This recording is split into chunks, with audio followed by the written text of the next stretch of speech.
Russ down. I'll have it for you.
I'm going to be fine with your jokes, but I'm not sure about Dark Brandon.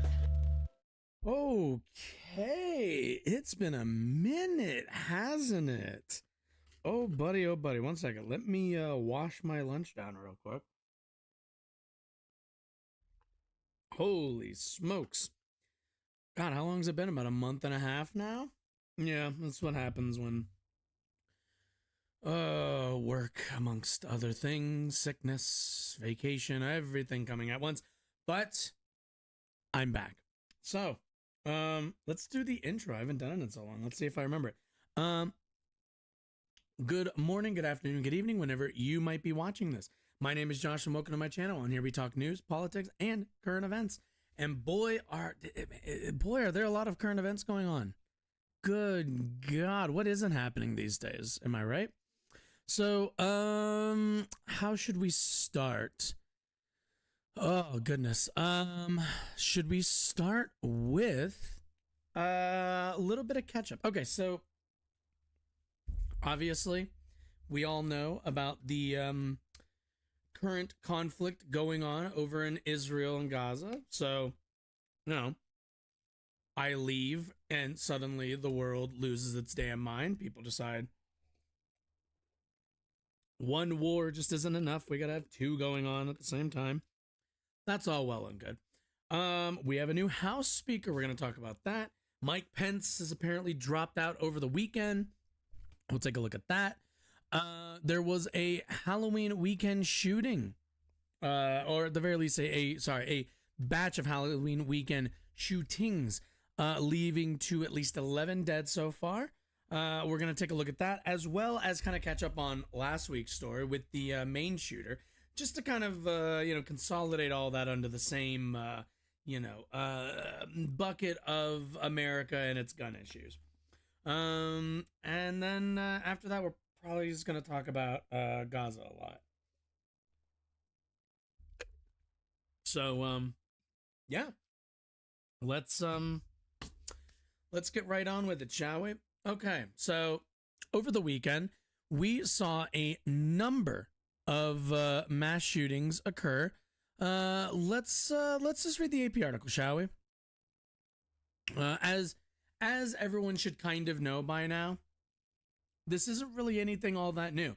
If you live in America, you're pretty well aware that we have shootings rather frequently. Mass shootings, definitely less than occasionally, more than we really should be tolerating. But for whatever reason, we've just decided that it's kind of part of being an American, I guess. But let's go take a look at what went on over the weekend. All right. Shootings across the U.S. leave at least 11 dead. St. Petersburg, Florida. Shootings across the U.S. over the weekend before Halloween have left at least 11 people dead and more than 70 injured, authorities said. The deaths between Friday and Sunday include 2 in Tampa, Florida, 3 in Texarkana. I don't know what that... What is that like the Texas-Arkansas border, I presume? Texas, and 2 each in Dodge City, Kansas. Wow. It's actually really funny.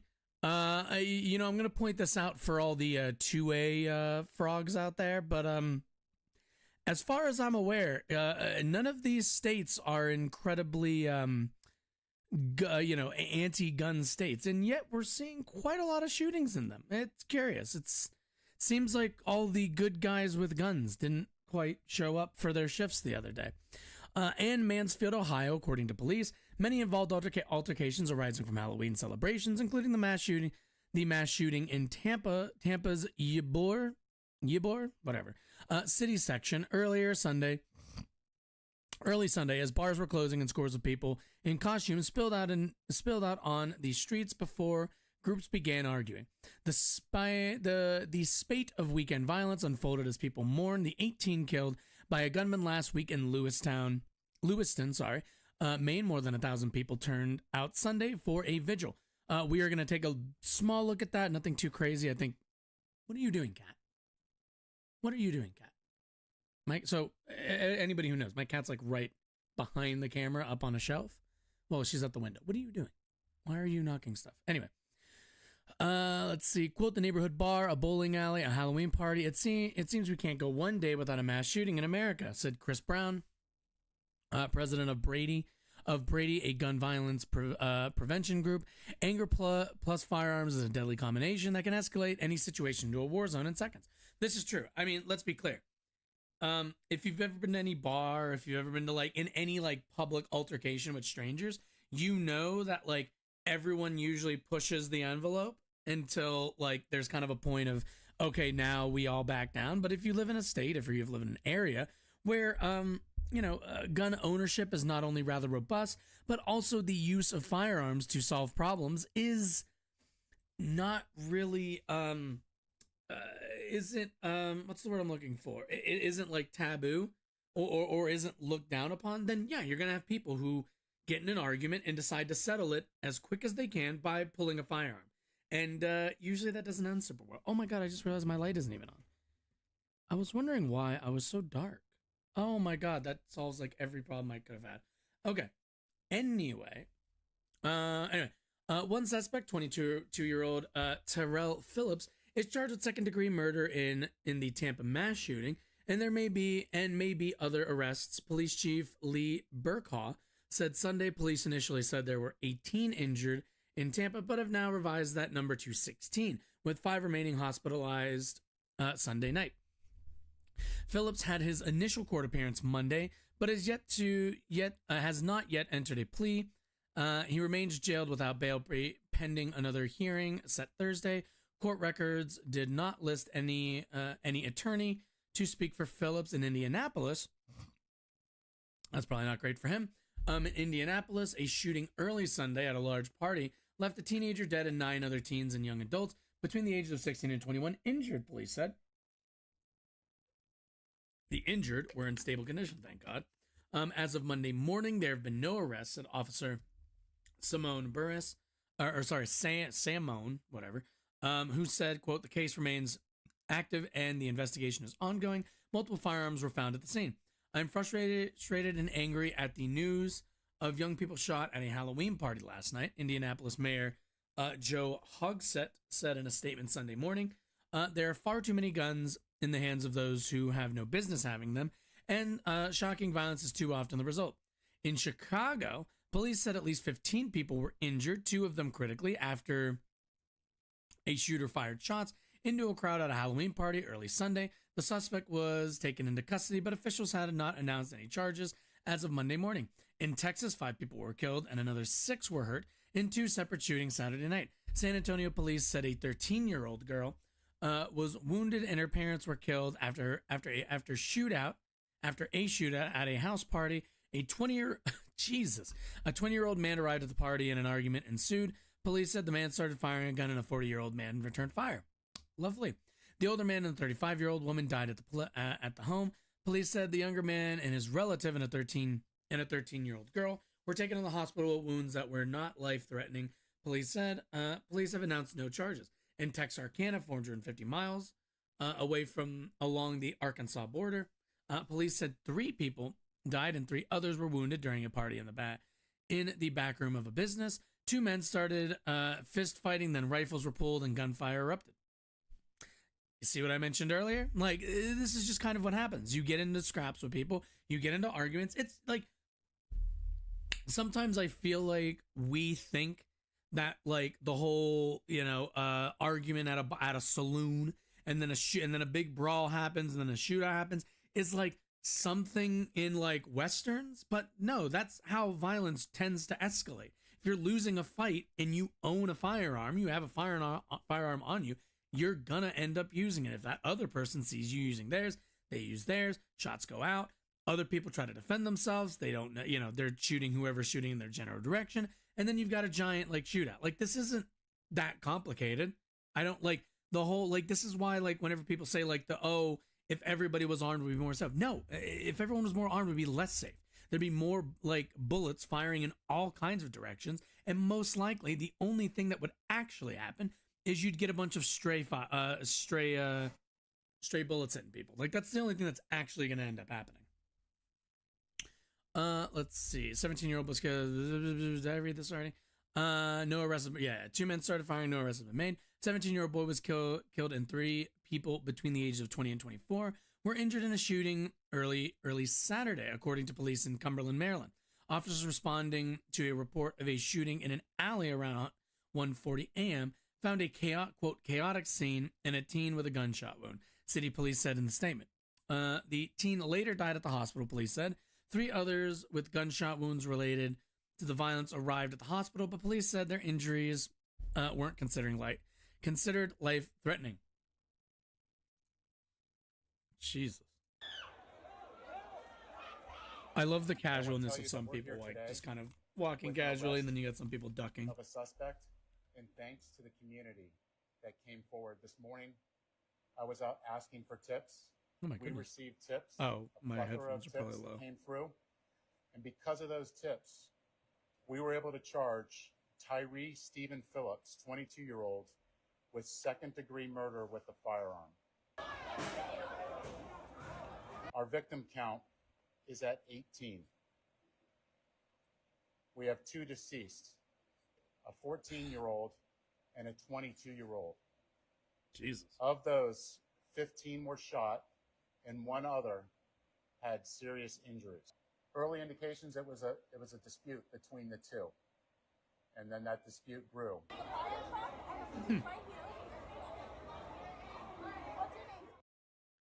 Fucking famous last words. And that dispute grew. Like, yep. That is kind of what happens usually when people get into altercations with each other. That is, I'd say that's pretty likely most of the time. But yeah, with that, let's take a little look, because apparently officials, let's see, yeah, apparently there was so in Maine, and it mentioned in the article, in Maine there was the Lewiston shooting. And apparently officials had a bit of an inkling into this guy's general state. So let's go take a look at that, shall we? And like, again, I don't have much to say anymore, right? Like what could I possibly say that I haven't said already? That like anybody else really hasn't said. The solution is obvious. We need better gun control in this country. There will be people who will freak out about that and say that, oh, you want to ban guns and all this stuff. And like, it just comes down to the fact that we as citizens are just not very safe in this country with the laws that we have in place. There isn't really a whole lot.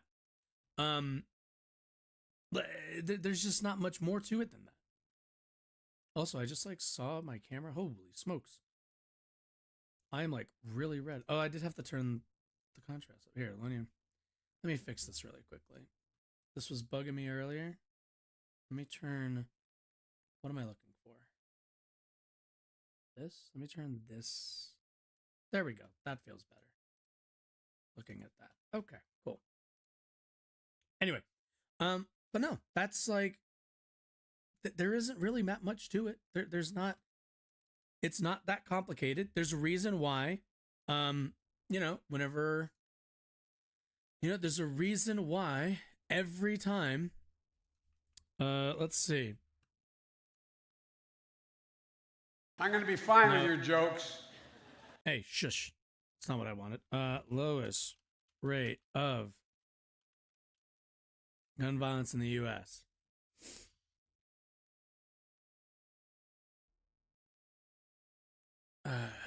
There it is. Firearm mortality. Like, there is a reason why Massachusetts has some of the, well, not some of, the lowest rate of death by firearm. 247. Like, where's Maine on here? I'm kind of curious now. Maine at 12.6. So, like, even Maine, which doesn't have, like, as far as I'm aware, the strictest gun laws. They're not like, as far as I know, they don't have Let's see. Main gun laws. Let's see. Sure, we'll use the NRA because the NRA is gonna, okay, permit to purchase. Rifles and shotguns, no. Handguns, no. Oh boy. Let's see. Permit issuing state. Am I crazy? Is that? Oh, we're looking at Maine. I'm stupid. Okay. Recognizing states. I don't know what that means. Antiques, provisions of law possess purchase. Okay.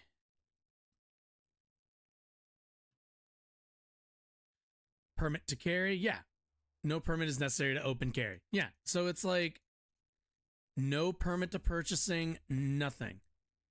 And then can I look up Massachusetts? There it is, Massachusetts. Let's take a look. Permit to purchase, yes. Registration, actually no in Massachusetts. FID required. I don't know what FID actually means. Federal identification card, I would guess. But yeah, permit to carry, and look at that. With just a few of these, licensing, permits, a permit to open carry or concealed carry, and you have a, what was that number, like half? No, it wasn't even half. It was, give me back those numbers. It was 3. Maine is, where were you, Maine? Maine was at 12.6. This is less than a third. This is 1/4. Like the gun death rate with just those small little permitting things. This is the difference. This is the difference that it can make. Just simple, reasonable restrictions and some permitting laws. And no different than what you have to get for, like no different than what you have to get to drive a fucking car, to drive a, to get like a CDL. Like, it's just, it's fucking ridiculous.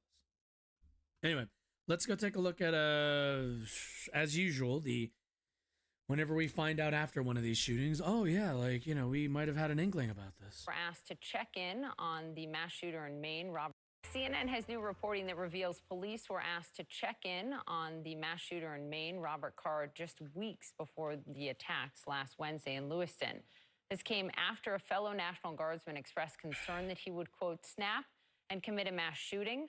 Card was found dead Friday. Wait a minute. How the fuck does a National Guardsman report that? And we understand, we live in a country where a National Guardsman can report that, hey, this guy might be on the edge. We might be on the verge of this guy going postal. And they're just like, well, we're going to have to wait for him to actually do it. And what? We can't even investigate any of this? From a self-inflicted gunshot wound, his body was discovered inside. There are people who were put on no-fly lists. There were people who were put on FBI watch lists because they were thought to be either dangerous to society, whether that be through terrorism or from abroad or domestic terrorism. And we just do nothing. We do nothing because there are people who think that everybody should have some kind of unfettered access to deadly firearms. It's ridiculous. It's utterly ridiculous. And keep in mind, at the expense of the rest of us. Side of a box trailer belonging to a recycling facility that had been, he had recently been fired from. Shimon joins us live from Portland, Maine, with this reporting. Wait, did the guy get killed? Hold on, go back. That he would quote for the attacks last Wednesday in Lewiston. This came after a fellow National Guardsman expressed concern that he would, quote, snap and commit a mass shooting. Card was found dead Friday from a self-inflicted gunshot wound. His body I think that was inside the shooter. Box trailer belonging to a recycling facility that had been, he had recently been fired from. Shimon joins us live from Portland, Maine, with this reporting. I was so struck when your reporting crossed, reading it, that there seemed to be multiple warning signs in weeks ago. And again, this is why I advocate so strongly for red flag laws. It's the most common sense thing in the world. Like, hey, if somebody is giving you signs that they are mentally unwell and they have access to firearms, you're like, no, I'm sorry. Like, it's the idea of like, well, you know, if you saw somebody entering a vehicle, you knew they were drunk, and like and you know, the cops told you you're not allowed to like restrain them or like, you know, or like, you know, hold them off until the cops come to like drive them home or something. Like, it's just insane. Weeks ago, and really, Poppy, what this now raises, of course, if the officers here, the sheriff's officers who were investigating these threats, had they intervened sooner, could this have been prevented? Just weeks before he went on a rampage killing 18 people, the Maine National Guard asked local authorities to initiate a wellness check on Robert Card. A source telling CNN one National Guardsman was concerned Card is going to snap and commit a mass shooting. The Saginaw County Sheriff's Office went to the former reservist's home twice.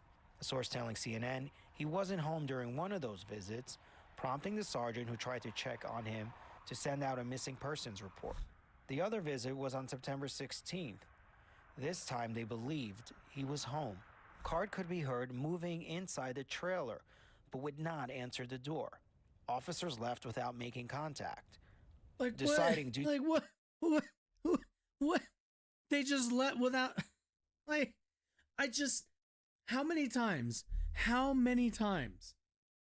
have we heard stories of police busting into people's houses under the suspicion that, you know, they're like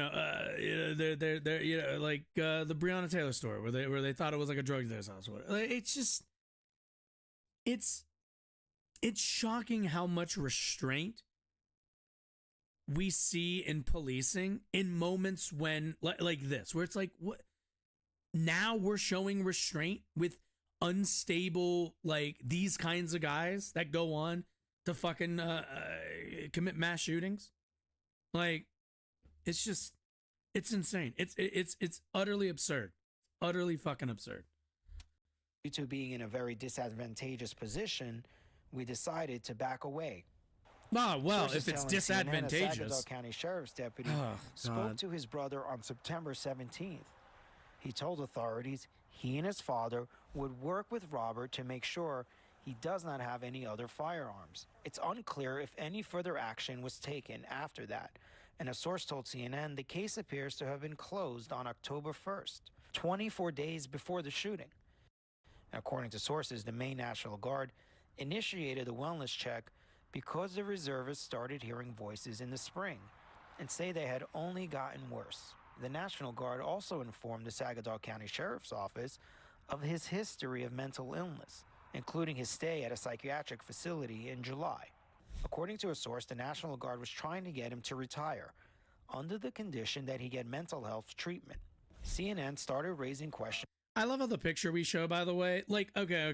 I know this is like kind of a small gripe and it's a bit petty, but like, I really do love when we show pictures of these kinds of like shooters, and like, I'm just gonna say it, man. If that guy was black, they would not be showing a nice picture of him fishing. I know people say like, oh, why you gotta bring like race into it? I'm just saying, man. Like the humanization that like our media goes out of its way to do for white shooters is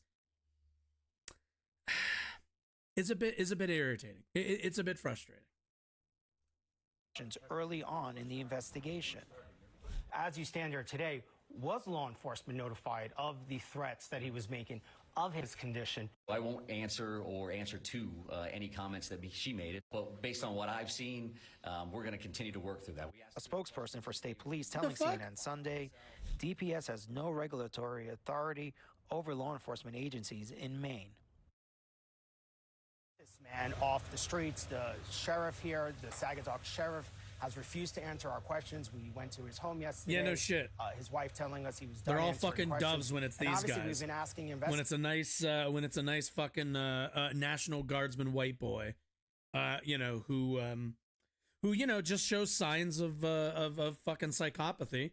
Then it's but he's fishing. But we went to his house. He was acting kind of weird, but we figured leave him alone. Like, fuck's sake, man.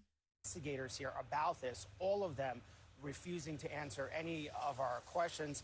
And it was only because of officials here, brave sources who came forward, who felt that officials here were not being transparent about what happened in the lead up to this horrific event. They came forward with this information. And now, obviously, there are many, many questions to be asked about what officials here, what the investigators were doing during this time period. And we know you won't stop asking them. Shimon, thank you very much. Well, just days after the shooting rampage in Lewiston, Maine that left 18 dead and 13 more Oh, injured. look at that. Look at that. They're covering my coverage. Wow, look at you More guys. deadly shootings took place over the weekend. In Indianapolis, Hit me with it. one Hit me with person it. was Hit me killed with it. and 9 others were injured after shots were fired at a Halloween party. At a Halloween party in Chicago, at least 15 people were shot early Sunday morning. In Texarkana, Texas, 3 people are dead. 3 others are So that's like injured an after a actual fist place, fight broke out, Texarkana? and at least 2 men pulled out rifles and started shooting. Bro, who the fuck pulls out rifles? You go out. Wait a minute. Texans, you all go to parties with your AR-15s? What in the fuck is wrong with you all? Like, no, really. Like, I'm kind of curious what let's see. Tampa, Florida. 22-year-old was arrested and charged with second-degree murder after killing 2 and leaving 16 others injured. CNN's Isabel Rosales joins us live in Atlanta. Isabel, what can you tell us about what happened in Florida? Hey, good morning to you. So this mass shooting happening in Ybor. This is a vibrant Tampa neighborhood. I'm kind of curious. By day, I'm kind of curious right now if there's like a history of Halloween, like, you know, see, like Halloween like shootings. Let's see. U.S. Halloween. Oh, here we go. Let's see. We have one from Reuters. Shut up. Reuters, right? Stop it. Let's see. U.S. Halloween night shootings kill 1, injure 20, and this was last year. So at the very least, a little bit. It seems like a little bit. Yeah, it seems like a lot of injuries last year. Interesting. I'd be curious to know how this year stacked up against others. Lovely screen pause, by the way. Factories, plenty of Italian, Cuban cultural roots. And then by night, the city really transforms with hundreds of people packed into those streets visiting bars and clubs. Now, according to Tampa Police Department, it is as those bars were closing just before 3 a.m. early Sunday morning that a fight broke out between 2 groups of people. That fight then escalated into a shooting. Overall, 2 people were killed, 16 people were injured. 15 out of those 16 had gunshot wounds. Now, out of the 2 that were killed, that is a 22-year-old young man, and then a 14-year-old little boy. Here's what the police chief had to say on the shooting and the young age of that victim. I want you to know that what happened is completely unacceptable, and the Tampa Police Department is not going to tolerate it. Clearly, there is no place a 14-year-old should be at 3 o'clock in the morning. And that doesn't matter if it's Ybor or that's, you know, some other place. I can't find anywhere that I would want a 14-year-old out at 3 o'clock in the morning. I mean, it is Halloween, but yeah, yeah. And over 50 police officers were deployed to handle that fight. They charged Tyrell Phillips, a 22-year-old man, with second-degree murder. They're investigating whether other shooters may have been involved here. And Poppy Phil, I do want to mention that so far there have been over 580 mass shootings this year in the United States. That's according to the Gun Violence Archive. 11 of those shootings happening this weekend. Jesus, 580 mass shootings. Keep in mind that means 4 or above. So like you know, defined by 60 people injured, 8 dead. Yeah, like Jesus. Because again, keep in mind that 580 number. That's not like individuals. That's like occurrences. So like you have to multiply that number by 4, and that's how you get like how many fucking people. It's left 60 people injured so far, and at least were at the very dead. least injured or killed. Isabel Rosales, thank you. Christ above. We want to No, shush. We're not onto that yet. We're not doing that yet.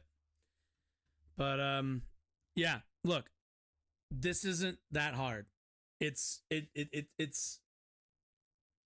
I've had a number of conversations You know, like I grew up in Virginia. We are a very loose firearms state. I currently live in Colorado.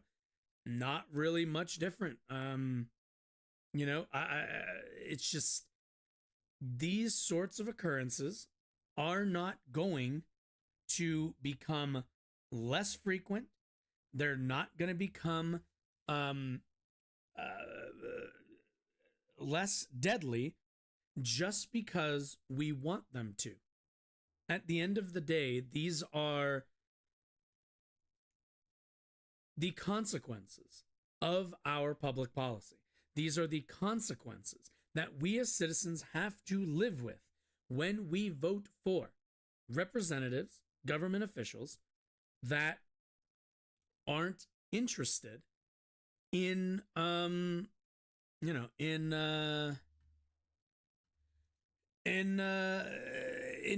curbing any of this stuff. Plain and simple. Any politician, any of them, keep in mind, you know, they walk around. They are surrounded constantly by Secret Service, by security. They are not poor people in our society. Most of them get paid by quite a lot of super PACs. The people who make the laws in this country, our politicians, understand, live in ivory towers, and not in like this like metaphorical kind of manner. I mean in the sense that like they're not worried about this ever falling back on them. They're not worried about how dangerous our society is. They don't, you know, when they see these mass shootings, when they see these mass killings, they don't think that could be me next time I go out. They're not thinking that. They're not thinking, oh, when they say, when they cite, people like home invasion stories, they're not worried about them. No. They know that they live in the rich areas with good security and, proper safety. So they're not worried about when they go out. Somebody else will keep them protected. But for the rest of us, we're just on our own. And we either take two directions. We either A, allow looser and looser gun regulations. We either loosen our gun restrictions as it is and put more guns in the hands of people who don't, in the hopes, keep in mind, in the hopes that the right people also take up those arms and are prepared every single fucking day that they leave their house. Or we vote in politicians who will curb some of this stuff with new legislation, with new restrictions, with a mindset, with a slate of laws that will reduce this stuff, reduce these killings. But it's only going to happen if we vote in the right people. It's only going to happen if people kind of get over this, like, I can be John Wick in the crowd nonsense. But speaking of people who have no interest in our best interest, Mike Pence. And in a just delicious turn of events, Mike Pence has dropped out. Let's take a look. Former Vice President Mike Pence on Saturday dropped his bid for a Republican presidential nomination, ending his campaign for the White House after struggling to raise money and gain traction in the polls. Quote, after much prayer and deliberation. Okay, can we talk about this for like two quick seconds? I have one comment.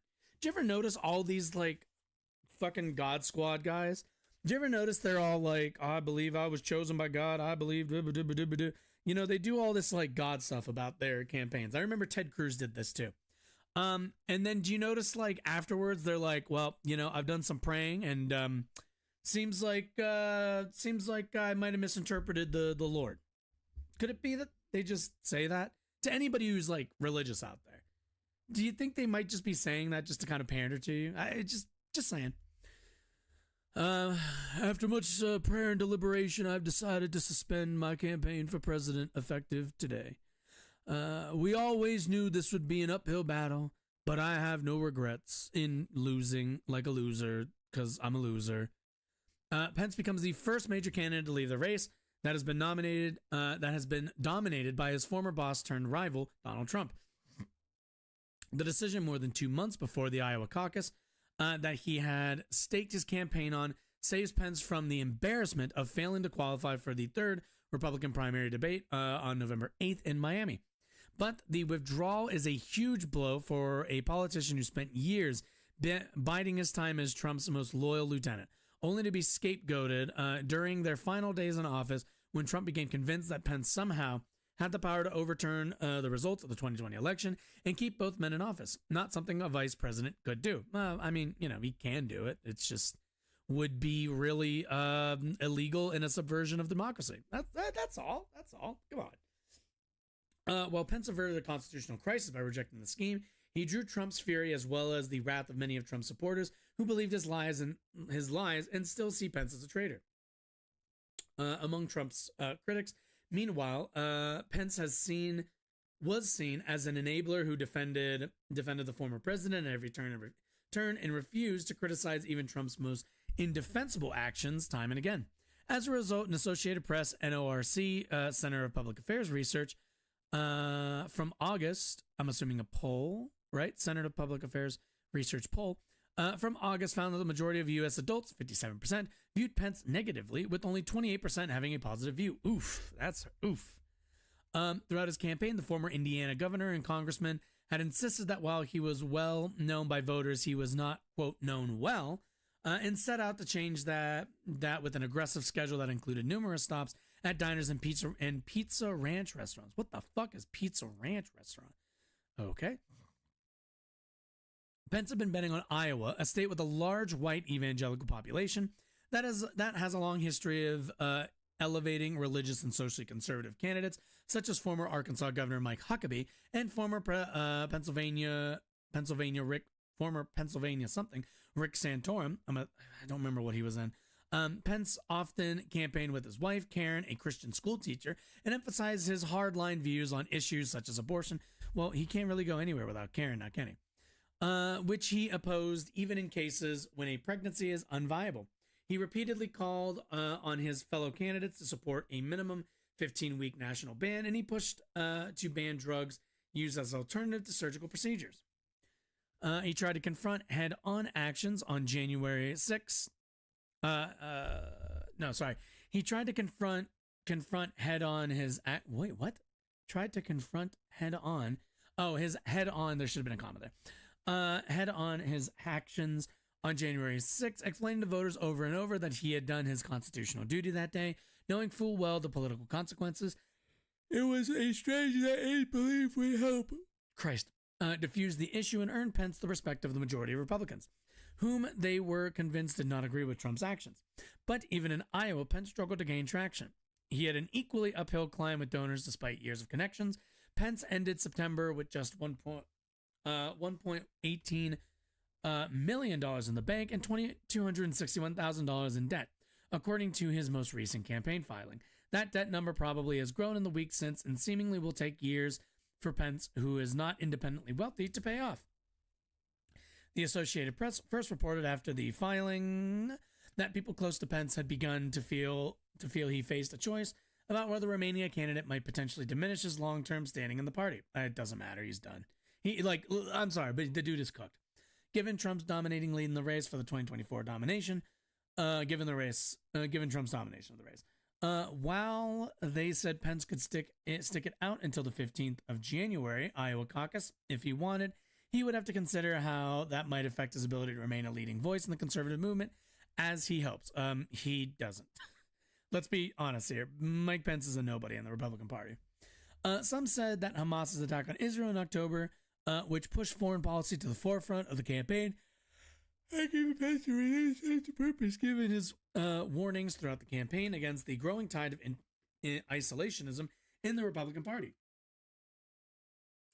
Pence had argued that he was the race's most experienced candidate and decried, quote, voices of appeasement among Republicans, arguing they had emboldened groups such as Hamas. Please. Pence is expected to remain engaged in part through Advancing American Freedom, a conservative think tank he founded after leaving the vice president. God, they all just start think tanks. He envisions it as an alternative to the Heritage Foundation. Why do you need an alternative to the Heritage Foundation? What, like, seriously, what is the Heritage Foundation not delivering that, like, advancing American freedom is? Like, come on. Pence's group is expected to continue to advocate for policies that he supported and is radically pushing for more U.S. support for Ukraine's defense against the Russian invasion and proposed cuts to Social Security and to rein in the debt. Such ideas were once the bread and butter of the Republican establishment orthodoxy, but have fallen out of favor as the party has embraced Trump's isolationist and populist shifts. Yeah, I gotta say, there really isn't a person that, oh God, what is Trump's, oh buddy, This is show not me. my They're like, Mike Pence is a fucking dinosaur. He is a guy who would have been successful in the Republican Party 20 years ago. In a pre-Trump Republican Party, this guy would do pretty okay. He lacks a lot of charisma, but, you know, at the very least, he would, if not like be at the forefront of the party, he would certainly be, you know, at the very least, a prominent voice, a prominent member of that party. But in a post-Trump world, they don't need a guy like Mike Pence. They just don't. They have no need for a guy like him. He doesn't offer them anything. It's a different party now. The extremism that the Republican Party was, poisoning their party with and their voters with has, it's catalyzed at this point. Like, their party is just gone. The base is what, like 30% of the country now, and they're off the deep end, man. They're just not, you know, they're populists, whatever, you know, or whatever their version of populism is, which is hilariously not incredibly popular with the broader American public. But let's go take a look at some catfighting. Let's have some fun. time. Oh no. This is not my time. This is not my time.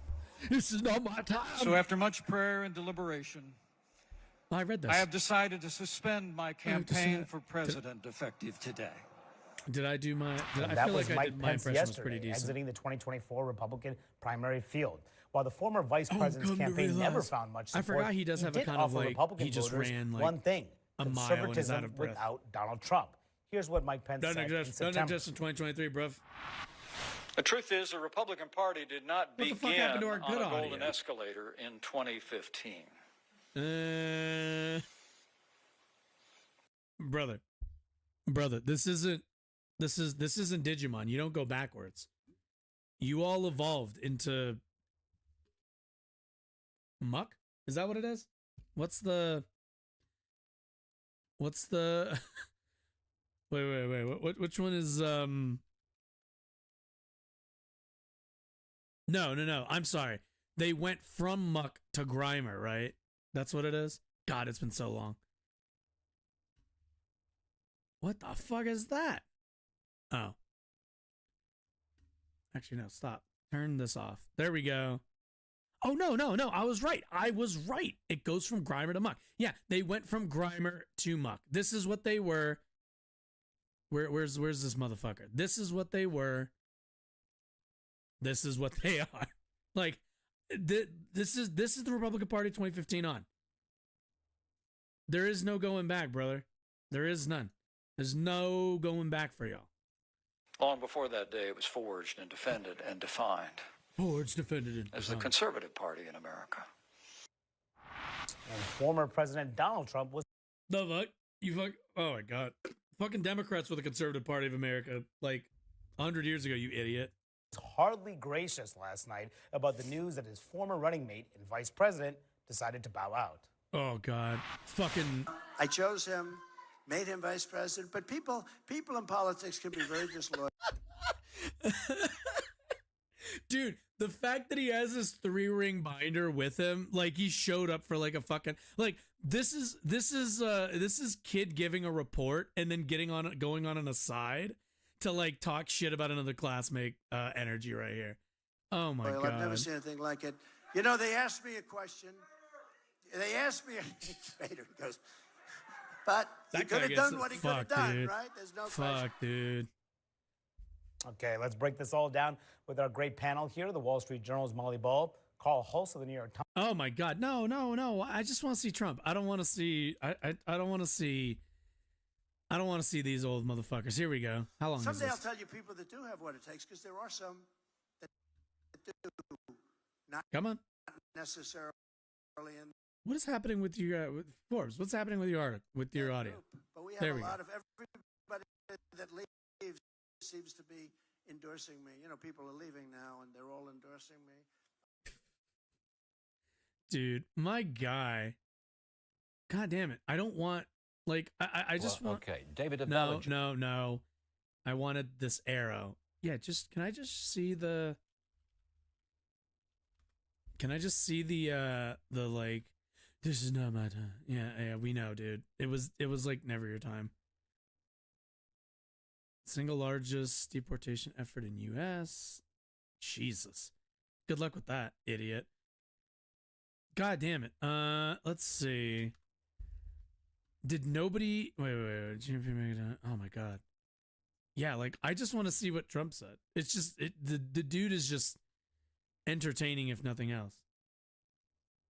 Owes him an apology. I think we've seen that before. Like, I'm sorry, but Mike Pence just looks like the saddest fucking guy. Sadly, the president was surrounded by a group of crackpot lawyers that kept telling him what his itching ears wanted to hear. And while I made my case to him of what I understood my oath of the Constitution to require, the president ultimately, continued to demand that I choose him over the Constitution. I really do believe that anyone who puts themselves over the Constitution should never be president of the United States. And like he's just he was always so uncharismatic. And so can I find him? Can I find it on if I do like if I go on Twitter, can I find some of the speech? What is this? President of Georgia, don't care. President of Georgia? You mean Brandon? Let's see. Testify. Oh, whoa. What? Will testify? I don't know. I don't know if that source is real. Let's see. No, I wanna see what he said. I wanna see this spiteful little bitch. Oh, is this it? This is endorsing me. You know, people are leaving now, and they're all endorsing me. I don't know about Mike Pence. He should endorse me. He should endorse me. You know why? Oh boy. I made that man. I made him. I made him a made man. Presidency, and he was the vice president. He should endorse me. I chose him, made him vice president. But people in politics can be very disloyal. I've never seen anything like it. You know, they asked me a question. They asked me, but he could have done what he could have done, right? There's no question. But people in politics, they ask me, we have a lot. Dude, man, I don't know if we're ready. I don't know if we're ready for this comeback, man. I really don't. I don't know if we as a country are ready for, I mean, assuming he's not like in jail or whatever, but like if he is not behind bars, unable to move, come like, come like next year, then, time for like, the general, then, it's not going to matter, because if he gets convicted, if he's got jail time, but if he's not behind the bars, before the actual election, it's not going to, that ain't going to matter at all. Ain't going to matter one goddamn bit. But, anyway, all right, I guess, so should we go take a look a little bit at, well, okay, so the Republican Party is, in quite a bit of disarray, I would say. Kevin McCarthy, again, while I was gone, was ousted as Speaker of the House. And followed by that, a constant flow of failed votes and different candidates to see who would take his post. And the Republican Party finally landed on Louisiana Congressman Mike Johnson. So let's kind of take a bit of a look. I saw this article from on Politico about kind of a bit of his background. So let's go take a look, shall we? I could probably take these off. We'll look at this and then we'll watch a video about broadly who this dude is. But all right, I've prayed for each of you. How Mike Johnson led a campaign of election denial. Oh boy, just what we need. One day before a mob bludgeoned its way into the Capitol, Representative Mike Johnson huddled with colleagues in a closed-door meeting about Congress's task on January 6th. Ooh, actually, wait a minute. Did he do any speeches about this? Good question.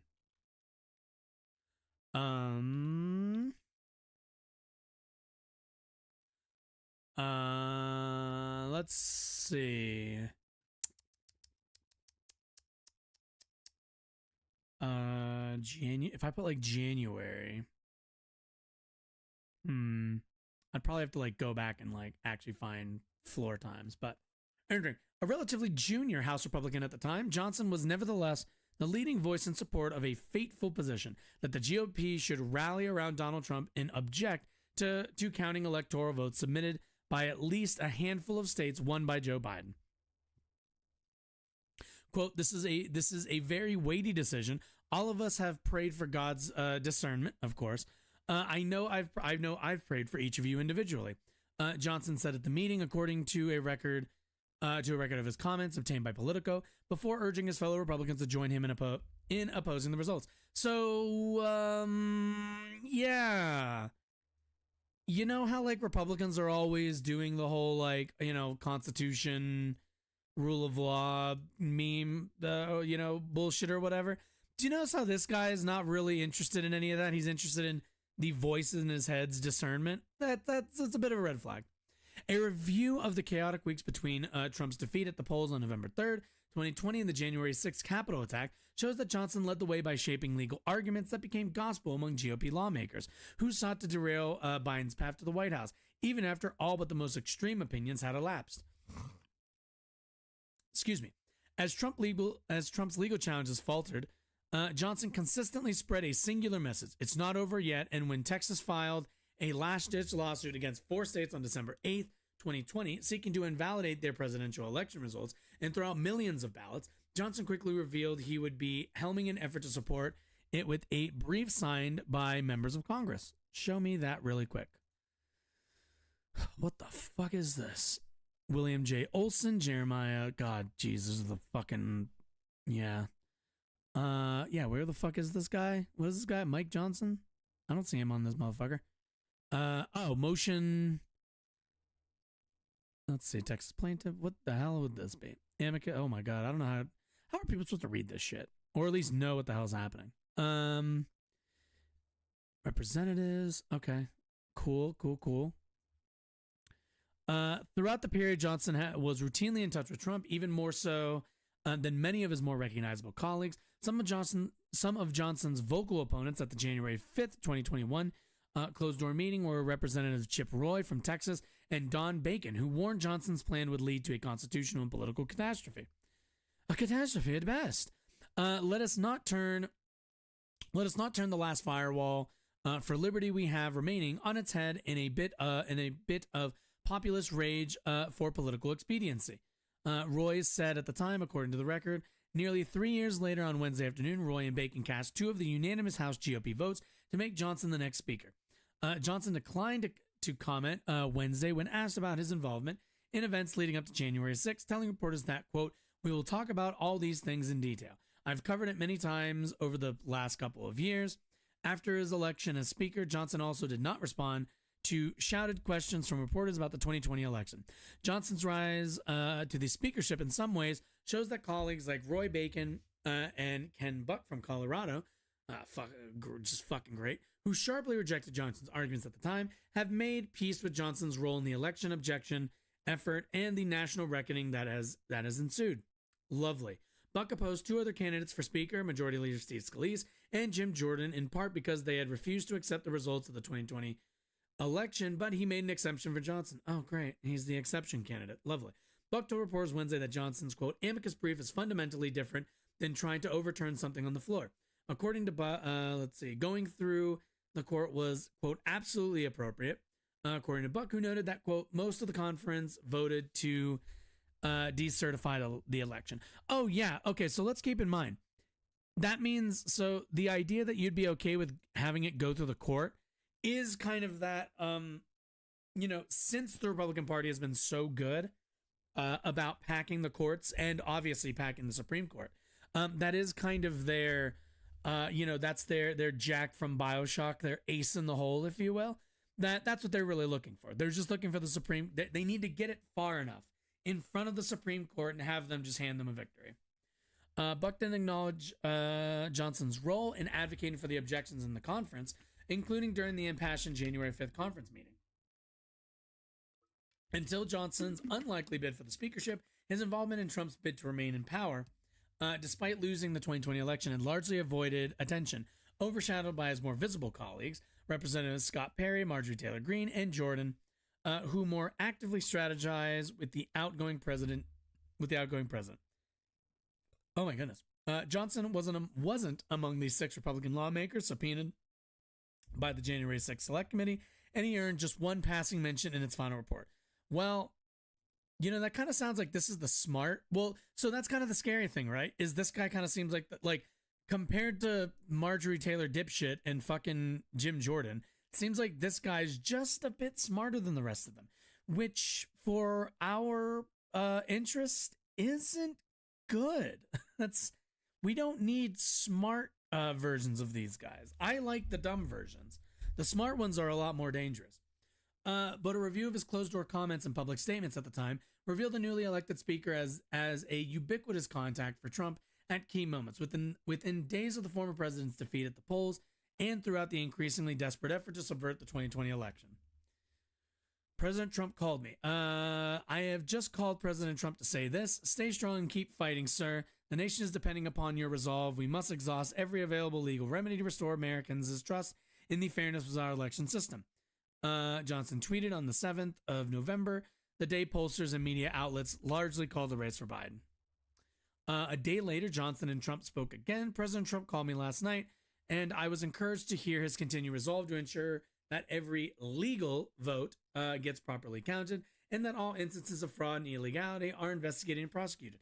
Again, let's all keep in mind they have never been able to prove that there was any significant fraud or illegality going on with our elections. It's just not there. Every opportunity that they have had to show that there was fraud, illegality, anything whatsoever, every single time they have come up with bupkis, bullshit, nothing, hogwash, absolutely nothing.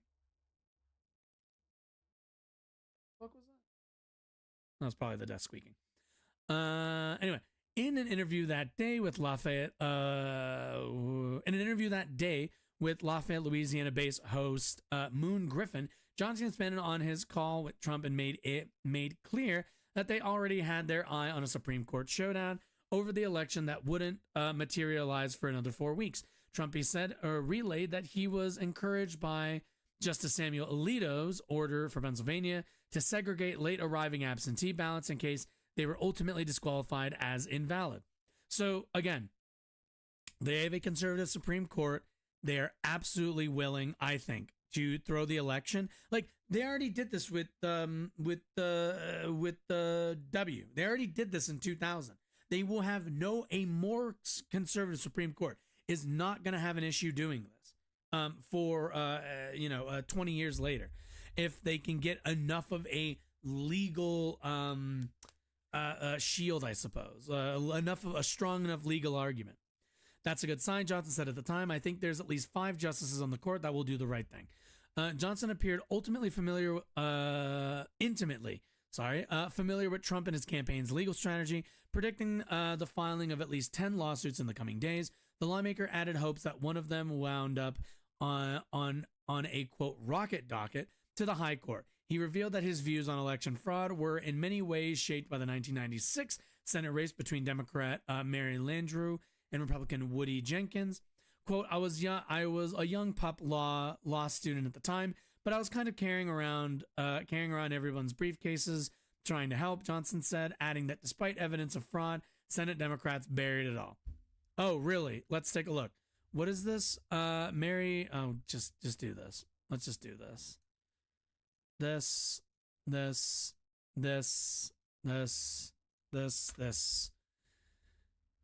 Let's take a look. Issues. Allegation of campaign irregularities. 96. Background, statement of the case, response from the Senate. Okay. Well, actually, no. Let's do this. Where is Wikipedia? Here we go. Okay, let's see. 1990. Can we find the 96 one?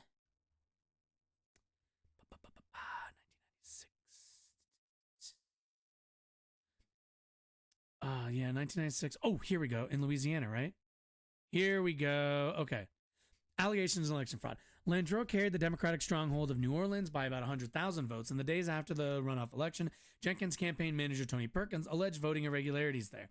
Jenkins refused to concede and claimed to have received many complaints about election fraud in New Orleans for incidents such as vote hauling and participation by unregistered voters. In April of 97, Jenkins appeared before the Republican-controlled U.S. Senate and petitioned for Landrieu's unseating pending a new election. In a party line 8-7 vote, the Senate Rules Committee agreed to investigate the charges.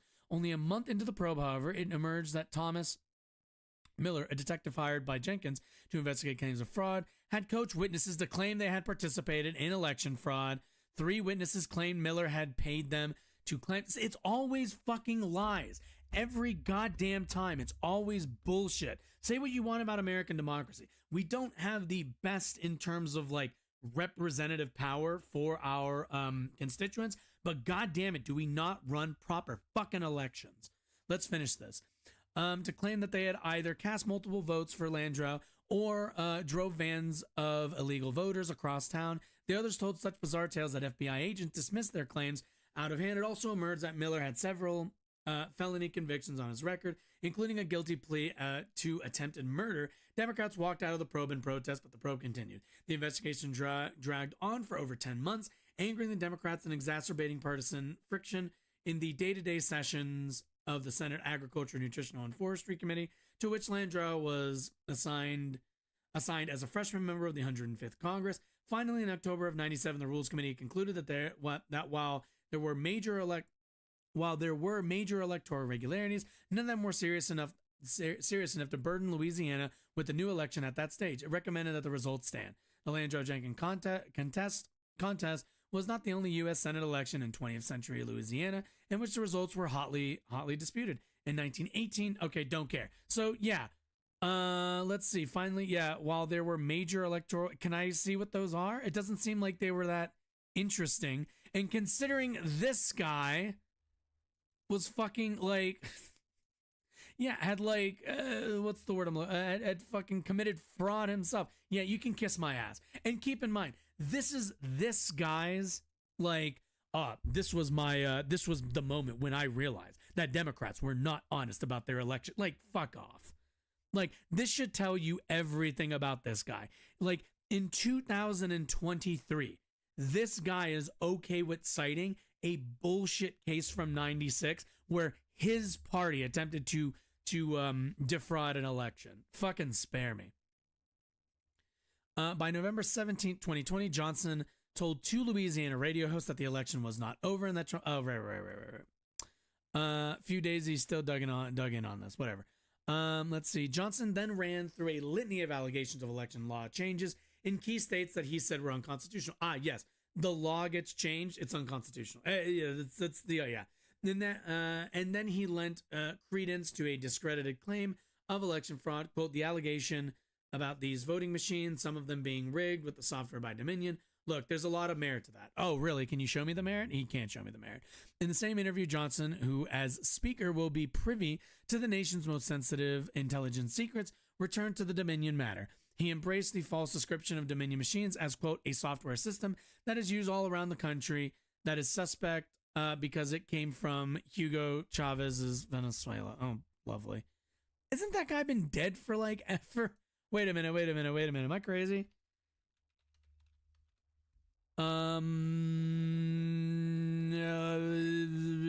Let's see.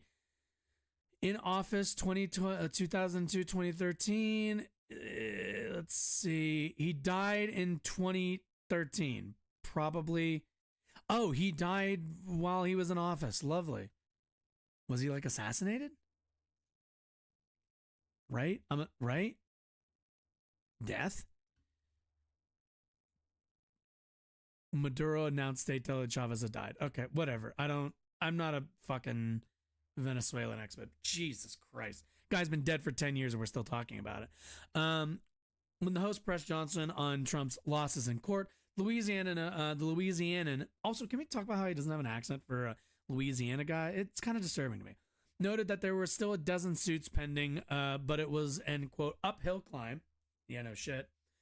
Later that day, House Republicans elected Johnson as vice chair of the GOP conference. When Johnson joined the effort to support Texas's fight at the Supreme Court, he said Trump had been in touch with him yet again. Quote, President Trump called me this morning to let me know how much he appreciates the amicus brief we are filing on behalf of members of Congress.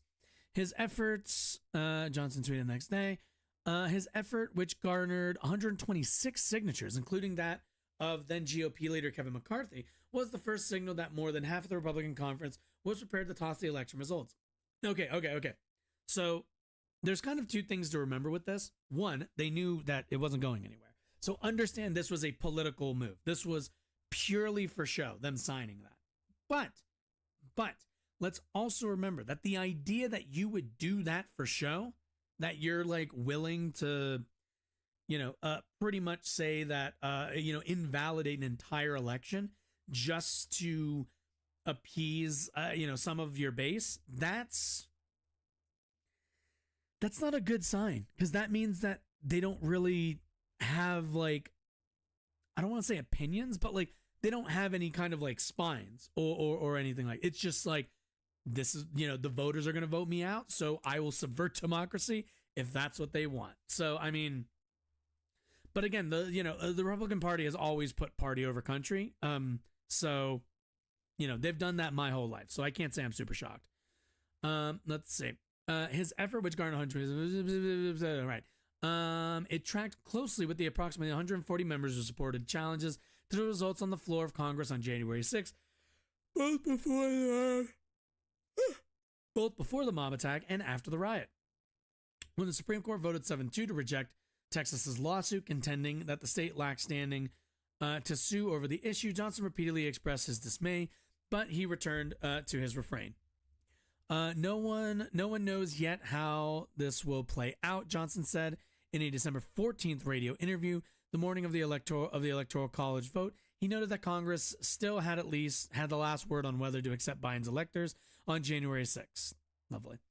The effect of it on his speakership, despite Johnson and his allies' reticence to discuss the issue, it was among the first things on Democrats' minds when asked Wednesday morning about the Johnson speakership. Representative Jamie Raskin from Maryland, a former member of the select panel investigating the Capitol attack, quipped that Johnson had an, quote, insurrectionist esquire.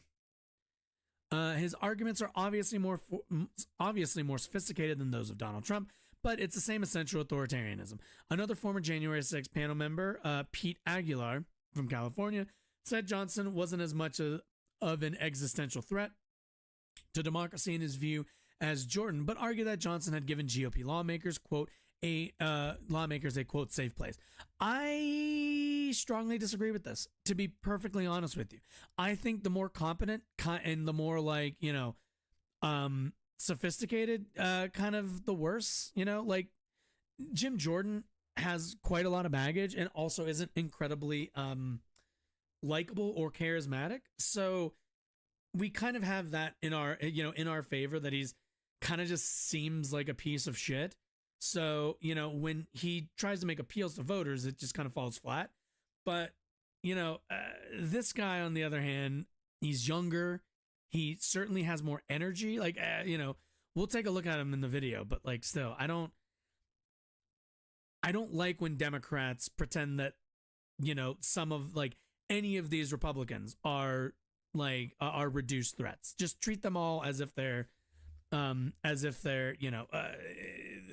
treat them all like they're fucking Thanos or whatever. I hate Democrats who do this. On the morning of January 6th, the day after Johnson's contentious remarks at the conference meeting, he led a statement with 36 colleagues defending their decision to lodge objections to the electoral votes from multiple states. Quote, "Our extraordinary republic has endured for nearly 2.5 centuries based on the consent of the governed. That consent is grounded in the confidence of our people and the legitimacy of our institutions of the government. Among our most fundamental institutions is the system of free and fair elections we rely upon. And any erosion in the foundation jeopardizes the stability of our republic." So keep in mind, like, there's a reason why he chooses these words. The consent of is grounded in the confidence of our people. Like, that's really just, he's really just throwing a bone to look. If any percentage of the population, that's also why it says any erosion in the foundation jeopardizes the ability, which is basically like, hey, look, there are conservatives in the country, there are Republican voters who don't feel like the election was fair. And because that is dangerous, because the fact that people don't think that the election was free and fair, that means we need to run it back. We need to, we need to fix something because our people, the minority who lost, by the way, because we don't feel like it was fair when we lost, we need to, figure out a different way. We need to, do something else, which it's the most obvious play. You just do if everyone can't agree, we can't move forward, which we would never get anything done. This is, at the end of the day, a majoritarian rule country, but I mean, Republicans want it to be minoritarian rule. So, I mean, what are you going to do? But anyway, let's go take a look at a video about this guy. Johnson of the state of Louisiana, having received a majority of the votes cast, is duly elected Speaker of the House of Representatives for the 118th Congress. That is Congressman Mike Johnson, elected as Speaker of the House after 3 weeks of Hill chaos. With only 7 years in the House, Johnson became the Speaker with the least experience in 140 years. If you would never. Also, I would also just say, as much as I have criticisms for, Republicans and this guy, obviously, it does say something about their party and the way that their party is organized, that somebody so young and so fresh into government has already risen to Speaker. This is unthinkable in the Democratic Party. In the Democratic Party, there is a bench, and somebody like AOC, somebody like anybody in the squad is all the fucking way in the back. There wasn't even a conversation about who was going to be Speaker because it was already decided. It was going to be Hakeem Jeffries. There was no argument about this. And while that brings you a good bit of stability, I if there's one thing the Republican Party I will commend is they will go with the tide of the party energy, whereas Democrats will not. Democrats simply will not. I think, and that's just kind of the way internal party politics works.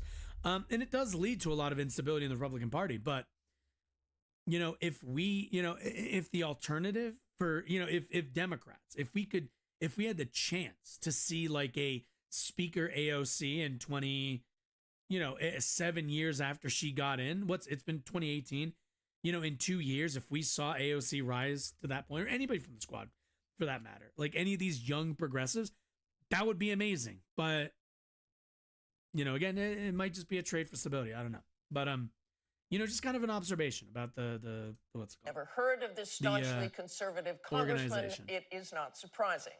So we sent our Maria Villarreal to Johnson's home district to find out more about the man now second in line to the presidency. Nestled in the northwest corner of deep red Louisiana, along. Well, yeah, because what is it? It goes vice president and speaker, right? The banks of the Red River is Shreveport, Louisiana. Shreveport, the Louisiana. place newly elected Speaker of the House Mike Johnson calls home First elected to Congress just... Is this guy... Okay. I know I'm being like... And I know I obsessed about this earlier. Did this guy grow up? Like... Did this guy grow up in Louisiana? Where is your accent?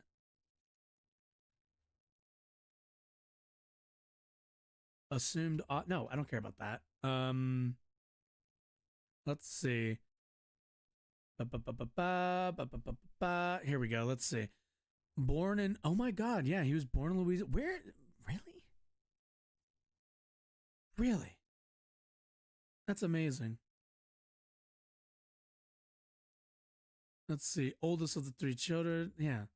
I mean, like, look. I know, like, the, like, super deep Southern accent is kind of a meme a little bit, but, like, I've met people from the South, and they don't, like, this dude sounds like he's not from Louisiana. 7 years if you ago, asked me what state he's from, I'd be like... isn't exactly a household name. I don't, Even like, here I'd at a say, local like, a Midwest state, barbershop in maybe. Houghton, Louisiana, his own district. So what y'all's take on Mike Johnson? What y'all think about Mike Johnson? Like, what if... What's that? On Mike Johnson, our Speaker of the House? I ain't even pay no attention to it. I ain't even pay no Owner attention. Matthew White is familiar with Johnson and proud to see a Louisiana native on the big stage. Well, it puts us at the forefront, and everybody's eyes are on us at this moment. I think it's a good spotlight for Louisiana. Johnson's district spans nearly the whole western length of the state. Shreveport Mayor Tom Arsenault Maybe that's why, because he's on the west side. Maybe that's why. Has been friends with the now speaker for more than 25 years. I think that they must have been looking for somebody who could bridge that civility. Same with this guy. Yo, what the fuck? Why are... What the fuck? What is up with these Southern politicians not having Southern accents? What? Yeah, bridge that respect. I mean, he's got a little bit of that. People, and Mike is perfect for that. And if you want to know how Johnson might work to bridge the many divisions in Congress, Arsenault says to look no further than one of his first acts as a young representative. Just hand him his shit and call it a day. A civility code for members of the House, and he asked every member of the House to sign it. I don't know how many did. In neighboring Bossier City, Lisa Johnson is president of the Chamber of Commerce and close friends with the new speaker, his wife, and 4 kids. They are a piece of the fabric of the community. As an evangelical Christian, she says he doesn't shy away from leaning on his faith. You know, he's been asked the question, where do you get the guidance from? Who's going to be guiding you? I think I saw that video where he was like, they were like, what's his opinions? He's like, open up a Bible. Again, he didn't do the accent, which fucks me up, but okay. Through this process. And he's going to tell you every time, he's going to turn to the Bible. He's going to turn to the Holy Bible and to his Lord of Lords. And that's where it's written of what to do. In fact, Johnson's religion is the cornerstone of his politics. Go pick up a Bible off your shelf and read it. That's my Go word. pick up a Bible. You're like, seriously. I'm sorry. I know I'm being like really petty and like being really hyper focused on that, but it really fucks me up. Like nothing. In a Facebook post just last year, Johnson argued biblical beliefs couldn't be separated from public affairs, a sentiment he's long championed. Our generation has been convinced that there's a separation of church and state. Right? We heard that term all the time. And most people think that that's part of the Constitution, but it's not. In the early 2000s, he worked as an attorney for what is now the Alliance Defending Freedom, a faith-based advocacy group. He argued against decriminalizing same-sex sexual activity, calling homosexuality a dangerous lifestyle in a 2004 Shreveport Times editorial.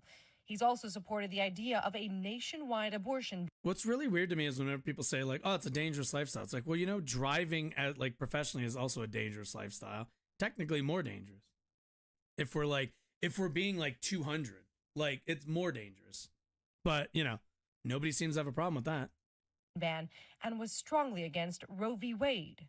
Roe v. Wade gave constitutional cover to the elective killing of unborn children in America. And back in 2021, he voted against certifying the results of the 2020 presidential election after repeatedly pushing false claims of voter fraud. When you have, a software system that is used all around the country that is suspect because it came from Hugo Chavez's Venezuela. While sticking to some of his extreme conservative convictions will be challenging, Louisiana political reporter Greg Hilburn believes Johnson's bigger test is uniting his own party. If he can keep them united, it just takes such a small number to throw things off the rail now because it's such a razor-thin majority. For this week, Mireya Villarreal, ABC News, Shreveport, Louisiana. Hey. But yeah, I mean, this is the new speaker. Do we have polling data yet on this guy? Like, do we know if he's... Now I'm like kind of curious.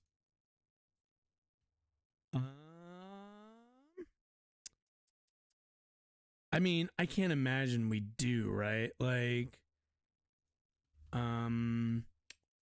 I do like Mike,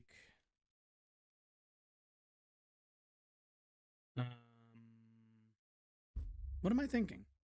Like Mike Johnson poll speaker?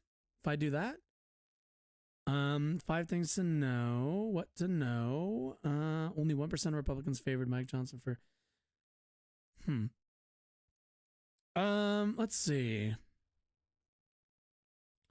Their new 2024 boogeyman. That's all well and good. Okay, wait. Can I find his race? Where is he? Let's see if we can find his last race. And we'll see how well he did. Gotcha. Oh, wait. Yeah, can I... Usually... Oh, not down here this time. Assumed office. Speaker, no. Leader of, no. Preceded by leader. In office, House of incumbent. Oh, here we go. No, I don't need the definition for the word incumbent, goddammit. Member of the U.S. House of Representatives, Louisiana's 4th District. In office. Yeah, I don't. Let's see. Like, I want to see committee assignments, speaker, 2020. Like, he hasn't been in very long, but he's had a couple races already. I'm just kind of curious. Let's see. What is he in the 4th district?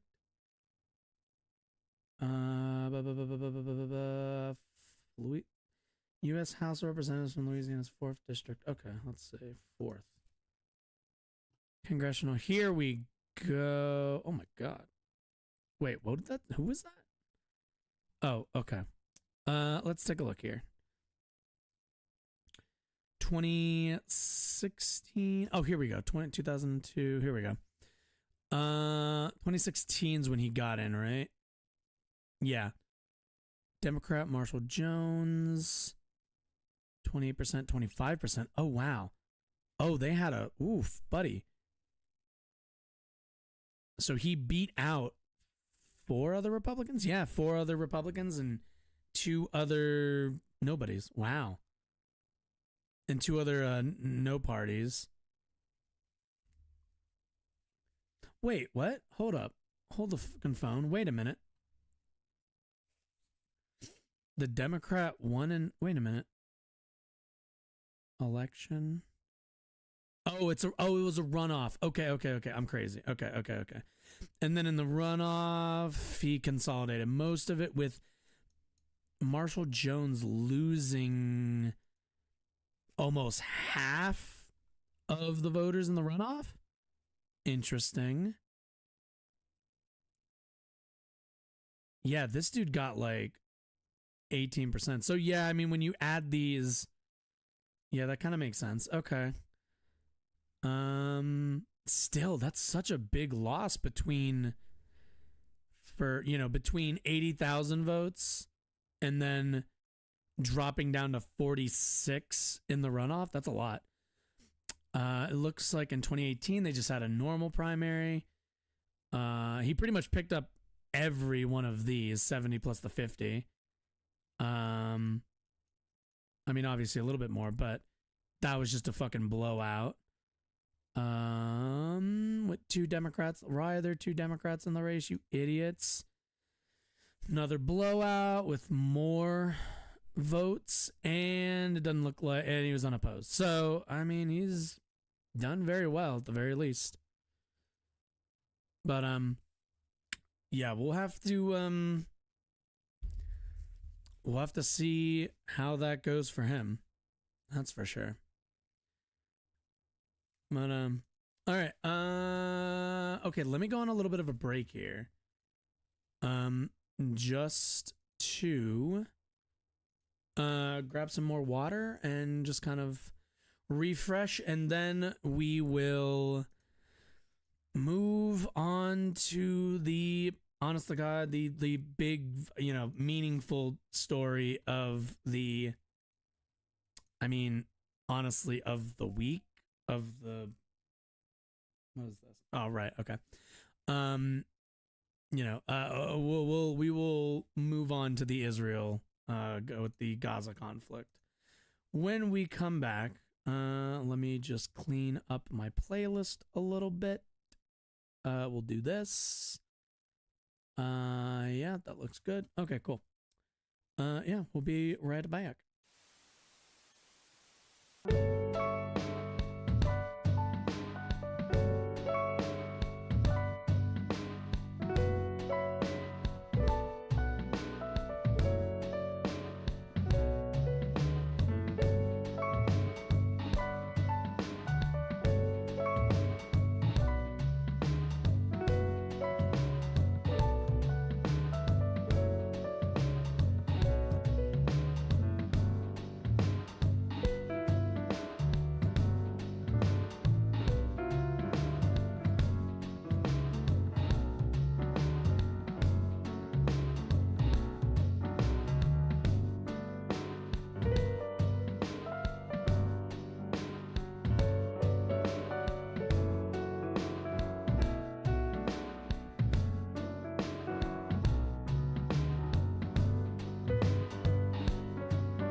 There we go. Sorry, a little bit longer than expected.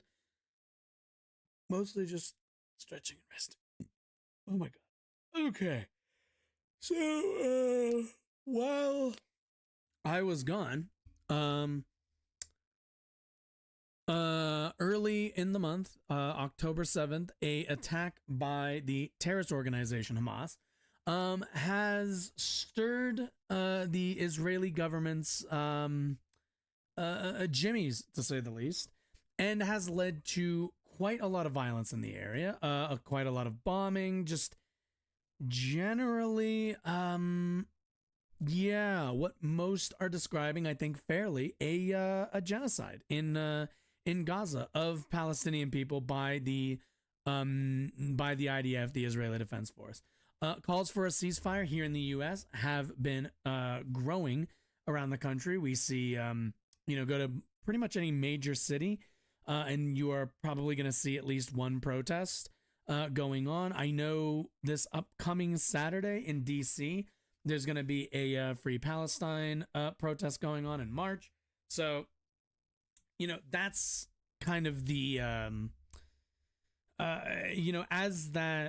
as Americans, I think, begin to, or I guess continue to see the destruction, the devastation, all of it, that Israel is is bringing down to bear on Gaza. I think the less the appetite grows for support for that regime here in the U.S. But as I said, calls for ceasefire have been growing, and the Netanyahu government and Netanyahu himself, the president of Israel, has not been incredibly interested in hearing out those. So let's go take a look at that, and then we will read an article from Ryan Grimm. We want to take it now to Tel Aviv, where on your screen right there, Israeli Prime Minister Benjamin Netanyahu addressing the nation and the world. Let's listen. Israel will fight. Since October 7th, Israel has been at war. Israel did not start this war. What's funny, okay, so let's point out a few things. What is war, right? War is usually a conflict between two forces. Has this looked like war at all to anybody? Right? Like, it's just, you look at all this stuff. You look at the bombings of hospitals, of civilian checkpoints, or civilian, I shouldn't say checkpoints, civilian regions, indiscriminate bombings. And we're told that this is a war? This isn't a war. This is Israel once again kind of flexing their power, their control over another population. I mean, there just isn't really much of an argument for anything other than that. It's just, this isn't much of a conflict. This is just this is the what's the old like Simpson clip where it's like beating a dead horse. That's all that's happening. Israel did not want this war, but Israel will win this war. Hamas launched this war by perpetrating the worst savagery our people have seen since the Holocaust. Hamas murdered children in front of their parents, murdered parents in front of their children. Again, and again, let's keep in mind, these bombings aren't targeted bombings at members of Hamas.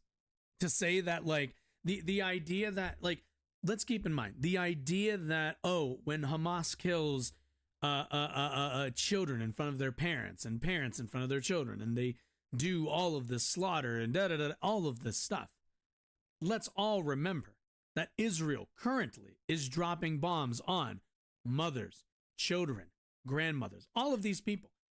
There is no difference here between what the IDF is participating in and what Hamas has done.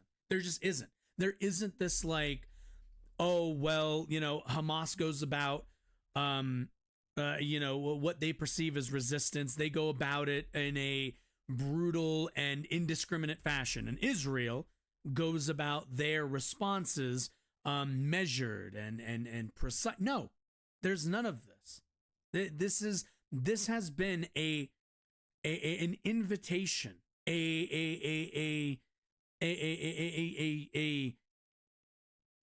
what's the word I'm looking for? A green light to carte blanche bomb a group of people with, again, the support of Western allies. For what reason? We're told stability in the region, even though this is drawing nothing but instability. They burned people alive. They raped women. They beheaded men. They tortured Holocaust survivors. They kidnapped babies. They committed the most horrific crimes imaginable. And yet the Israeli government, the IDF, and Netanyahu's government isn't going after Hamas. They're just not. They're going after Hamas by just leveling, just raising the entire city. Like that's their plan. No different. When this first started, and I was talking to a few people, I think I made the obvious, I think should be an obvious point to most Americans, which is, what did we do after 9/11? We said, our leaders said it was, this or that group, and we ended up invading Iraq and Afghanistan for what? Indiscriminately bombing, hundreds of thousands of civilians dead. To what end? Nothing really. We created more extremism. We created the conditions for ISIS to grow. We made ourselves, and by ourselves, keep in mind, ourselves is not the president. Ourselves is not like, high government officials. All of the actions that we took in the wake of 9/11 stood to make you and me, American citizens, less safe. Everything we did, everything our government did in our name, made us less safe. They facilitated and created the conditions for ISIS that would go on to be a danger to people in that region and possible dangers to us here domestically. And this is no different than the relationship that Israelis have to their government, to this far-right Netanyahu government. Because what they're betting on, and what Netanyahu is betting on, is that all of the bloodshed in Gaza, all of the bloodshed on the West Bank, all of it is going to create more support for Hamas, more support for Hezbollah, more support for any extremist group that opposes Israel. Any extremist group that will take this situation and make it worse for the people of Israel. Because, and this is the key, because Netanyahu and his government have figured out, or at the very least have, what's the word I'm looking for? Have created a situation where they keep making it more dangerous, and the people of Israel only have one person to run back into the arms of. And that's this guy, giving him more power over the region and over his people. Understand, Israeli lives will be lost in all of this, and all of it will come to the advantage and the advancement in positioning of Netanyahu in that country. Every single time, and I see it all the time on social media, posting about Israeli citizens who have been kidnapped. Every single time they put out propaganda, they put out media reminding you that, hey, our citizens are being kidnapped, our citizens are being killed, our citizens, all this feigning to care about the region, the stability in the region, the people of Israel. All of this is a smokescreen. All of it is. Because at the end of the day, the only person who benefits from any of this is Benjamin Netanyahu. That's the only person who benefits. By creating a situation where his population is at risk and they all have to run to him for defense. That is the situation that's been created.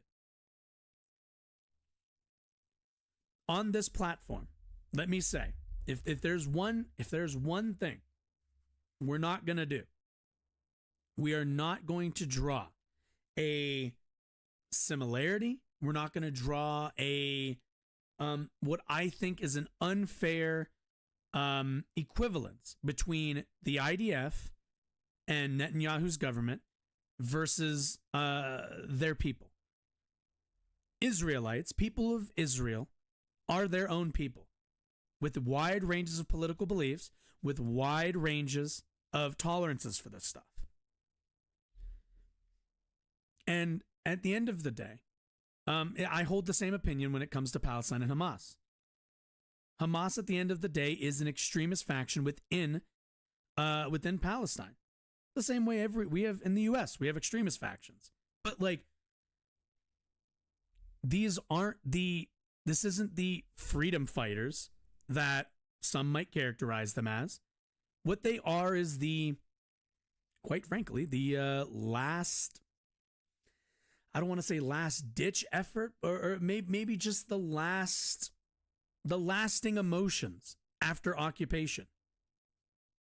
But certainly, not every Palestinian living in Gaza is a member of Hamas, and not every Israeli citizen is a supporter or a supporter of Netanyahu or a member of the IDF.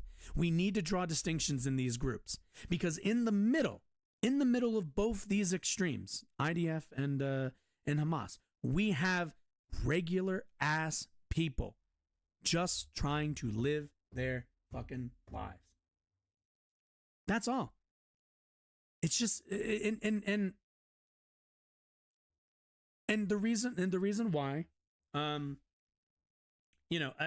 we see a lot of this is like I said, just because the Netanyahu government benefits from the terror that Hamas creates. So it's why that they've done their best to make Palestinian Authority weak and everything else. Bob Omega, what's your view on all of this? I mean, my general view is that there are civilians caught in the middle of both these two extreme groups, and there's only one side of this that holds power and holds the ability to stop this conflict, which is Israel. I don't think that's going to happen because it's led by somebody who benefits from from the continued violence. What's the what did Homeboy say in Game of Thrones? The chaos. Chaos is a ladder. And Netanyahu understands this. And it's fucking gross. It's fucking gross. But either way, let's just continue, I guess. I've done a lot of talking and whatnot, but let's They're part of the axis of evil that Iran has formed. An axis of terror that works by arming, training, and financing Hamas in Gaza, Hezbollah in Lebanon, the Houthis in Yemen, and other terror proxies throughout the Middle East and beyond the Middle East. In fighting Hamas and the Iranian axis of terror, Israel is fighting the enemies of civilization itself. Oh, yeah, and keep in mind, we had in terms of Iran, we had a nuclear deal with them to keep kind of the region, denuclearized to a degree. But, thanks to the Trump administration, we no longer have that deal. And I think Biden's been dragging his heels on it, if I remember correctly. Victory over these enemies begins with moral clarity. It begins with knowing the difference between good and evil, between right and wrong. It means making a moral decision. So, wait. So if we want to talk about moral clarity, is moral clarity bombing hospitals? I'm sorry, where's the... Is that a legitimate military strategic target or what? Like, again, it's indiscriminate bombings. Like, what about any of this is what's it called? Is morally justifiable? Distinction between the deliberate murder of the innocent and the unintentional casualties that accompany every legitimate war, even the most just war. It means holding Hamas responsible for the double war crime it commits every day by deliberately targeting Israeli civilians while deliberately using Palestinian civilians as human shields. Christ above, man, I'll tell you, it's fucking crazy to me. It's actually fucking crazy to me. The amount of gaslighting that goes on from the fucking Israeli government. Like, keep in mind also, Israeli citizens have died in bombings by Israel. Like, this isn't a situation where they've been trying to negotiate their hostages. They just don't give a shit. Because, like, for Netanyahu, when hostages die, they're martyrs. And then they can fucking campaign on the deaths of those people to validate or to motivate their society, their citizenry to support more bombings, more killings of Palestinians, which ends up leading to more killings of Israelis. It's again, only one person has actual power in this scenario, and it's this asshole. And how many, like, I count every Palestinian life and every fucking Israeli life on this motherfucker's feet. Every single one of them. It means making clear that the use of human shields is not only an immoral tactic of terror, but also an ineffective one. Because as long as Hamas's use of Palestinian human shields result in the international community blaming Israel, Hamas will continue to use it as a tool of terror, and so will others. Hamas will continue to use Wait. What is Hamas using Palestinian citizens? They're kidnapping Israeli citizens. And then what? Or is he just talking about, like, oh, well, you know, we bomb these, like, places and there's, like, some civilians of the Palestinian and, you know, they're like human shields or whatever, but we don't really care because we're going to bomb it anyway. We're not going to hesitate because they're Palestinians. They're not really, it doesn't really matter, but, like, fuck, dude. In Gaza's hospitals as the command posts of its vast terror tunnel network. It will continue to use mosques as fortified military positions and weapon depots. Oh yeah. It will continue to steal. Do you notice also, like, churches and places of worship are also always rally points for, like, citizens, because everyone, like, because they're, you know, they're usually big buildings that you can get people normally gather in under positive circumstances. So when, like, wars happen, war zones, you see a lot of civilians you know, flood into those kinds of places because they're hubs, basically, right?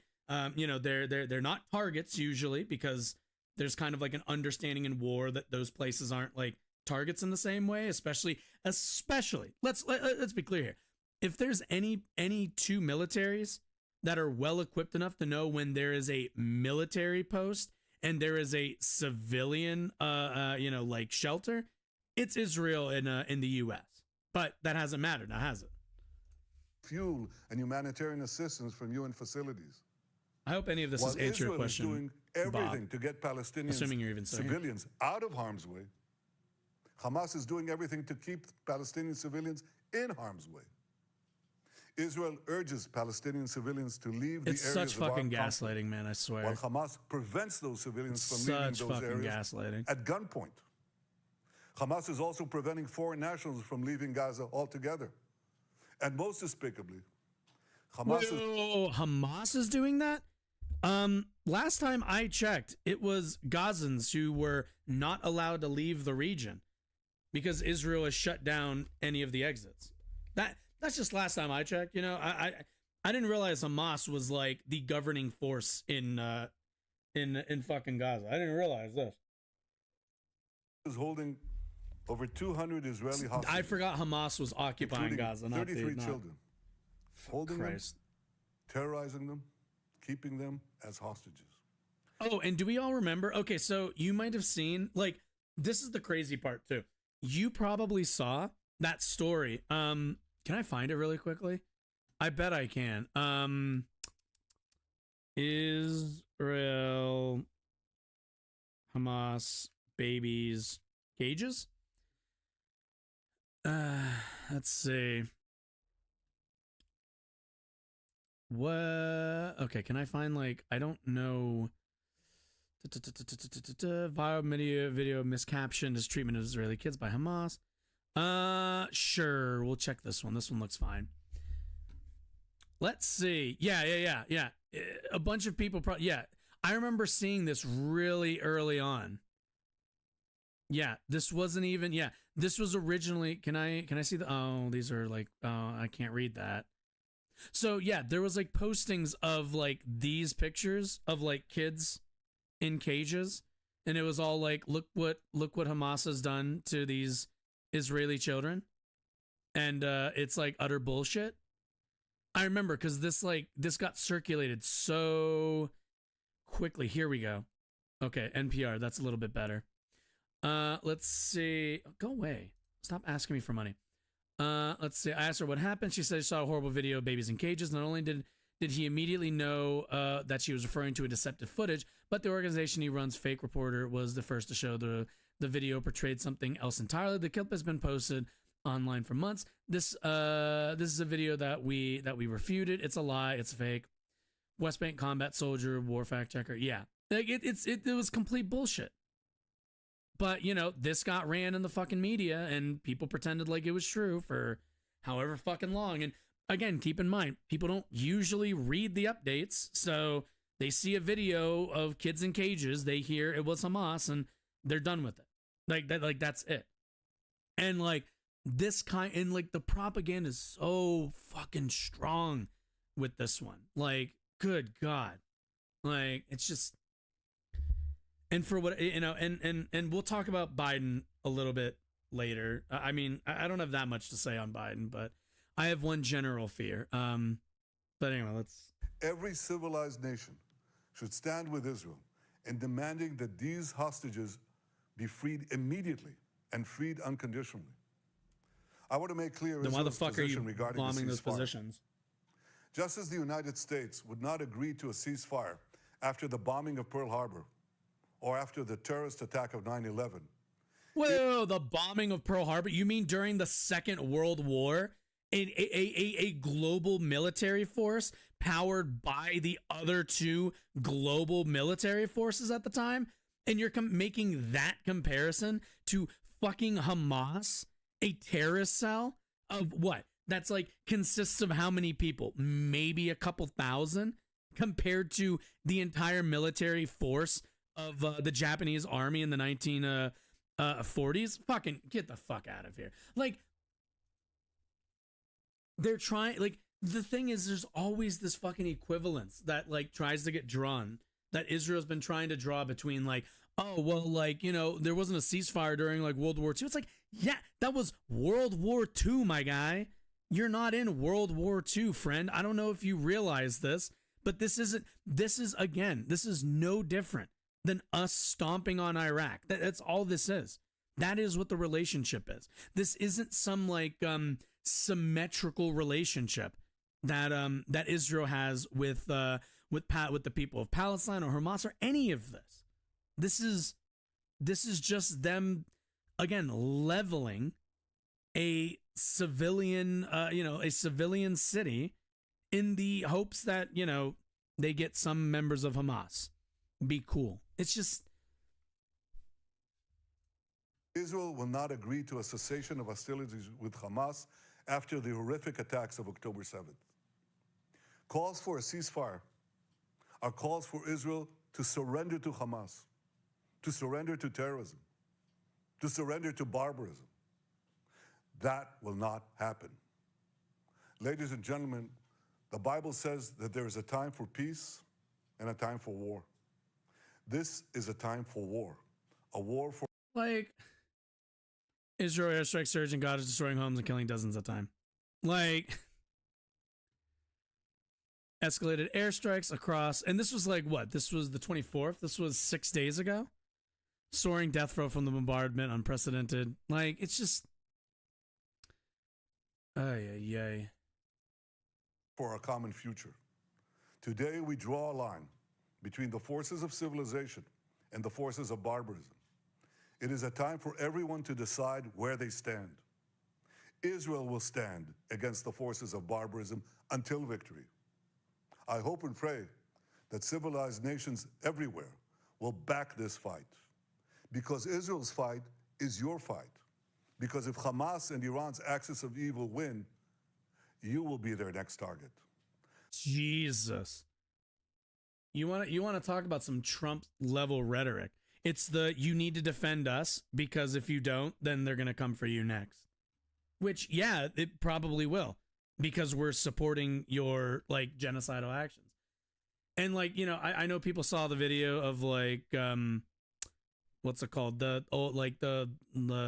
hostages getting released, and they were like, yeah, it wasn't the worst thing in the world, which it doesn't matter. You were like kidnapped. It's like you're kidnapped. There isn't really like a, you know, there wasn't like the, oh yeah, and like they were like, oh, do you want to leave? Then you can just leave. Then who would like to be kidnapped? Like that's not really a thing. But like, no, it's just ugh.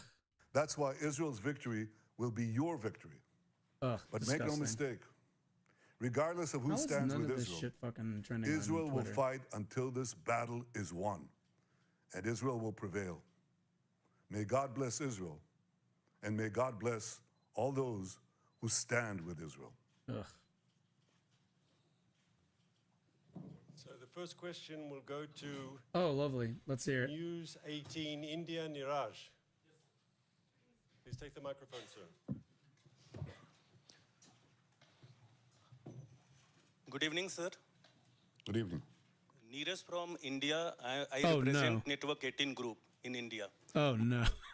My question to you is that how do you see the India's stand on UN resolution? India abstained because in resolution there was no condemnation of terrorism.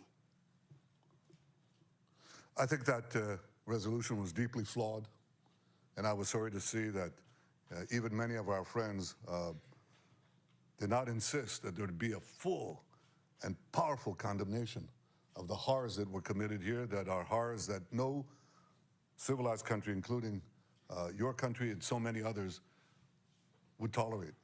So I hope that we don't see a repeat of these kinds of resolutions. Yeah, wasn't the U.S. like the only one to fucking... Let's take a look. Humanitarian pauses, not enough. No, U.S.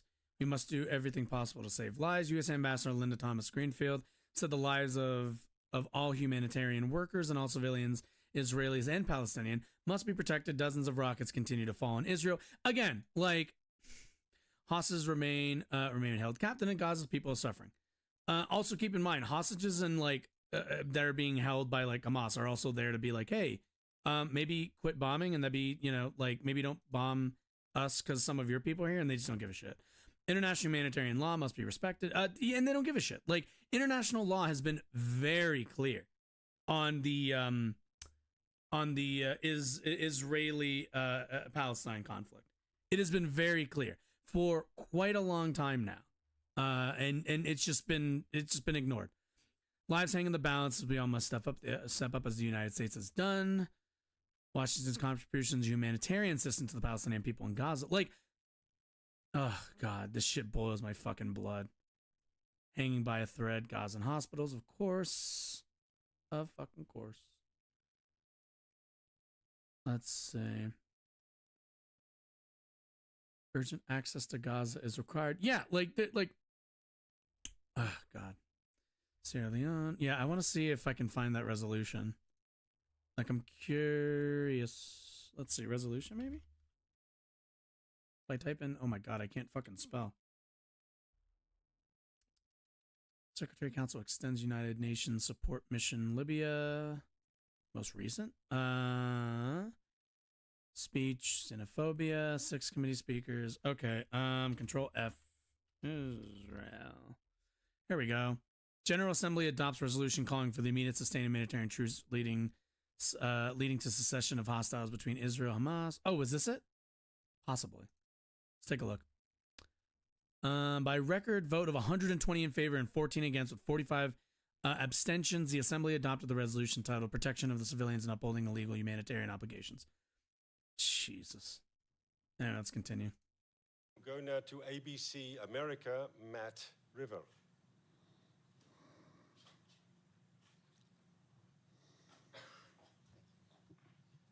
Thank you, sir.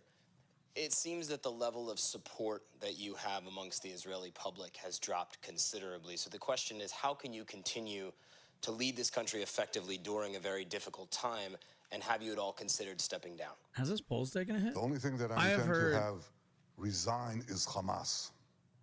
We're going to resign them to well, the yeah, he's a dustbin of history. fucking That's he's my a goal. That's my fucking, responsibility. And that's what I'm leading the country to do. authoritarian, as far as I'm concerned. This is my responsibility. Wasn't this asshole facing like legal troubles also? And then there was like, you know, it's very convenient timing.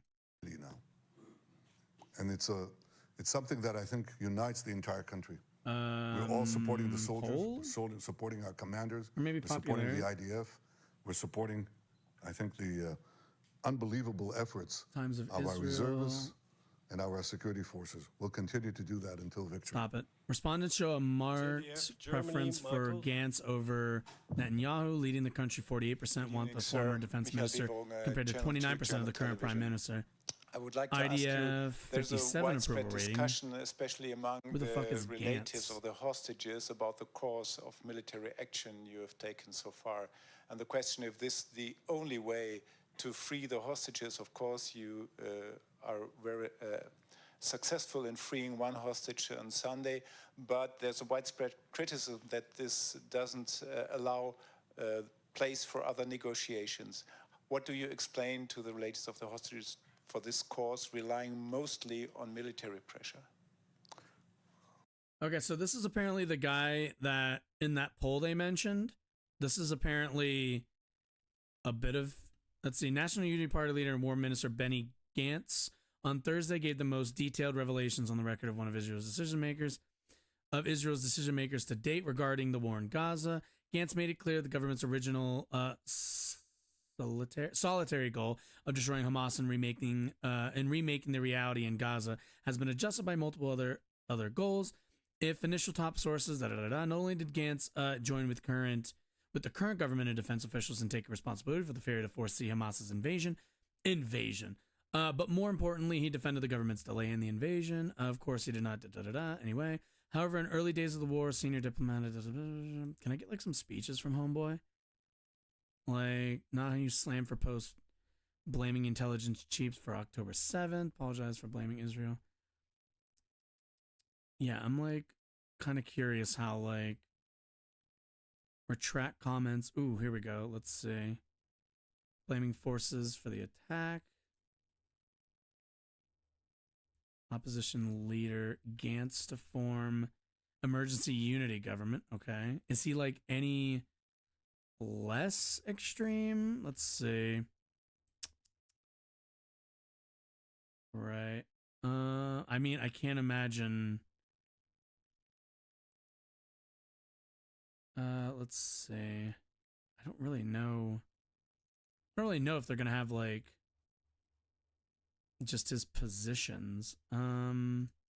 Political career. 2018 announced formation of a new political party, but did not originally disclose his views. Israeli Resilience Party, first major political speech, yada yada yada. In addition, Gantz helped formulate unilateral separation plan from the institution. Munich, government formation attempts. Interesting. Let's see. Following AU Barak, 2011. Be recommended the government against appointed 27. Interesting. We'll have to look into this guy a little bit. If he's the opposition leader, that's like the big thing. If this is the alternative, we need to find out if he's we need to find out kind of what is Britannica? We need to find out like where he stands on stuff. That's like the important part. Tragic hero, traitor, racist, and cold-blooded careerist, whatever. Anyway, let's we'll go back, but I'll keep this as I think of something interesting. I met twice with the families of the hostages. You felt their anguish. I felt their anguish.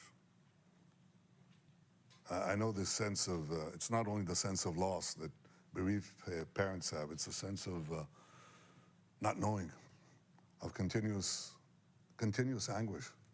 So I fully understand their concern. But our common assessment of all of the, not only the cabinet members, but also all the security forces and the military, is that the ground action actually creates the possibility, not the certainty, but the possibility of getting our hostages out. Because Hamas will not do it unless they're under pressure. They simply will not do it. They only do it under pressure. This creates pressure. And again, we obviously greeted one hostage with open arms after yesterday's successful action by Shabak and the IDF. But we're committed to getting all the hostages back home. We think that this method stands a chance. It's a goal that we're committed to. Channel 7 Australia, Chris. Mr. Prime Minister, Chris Reason from Channel 7 Australia.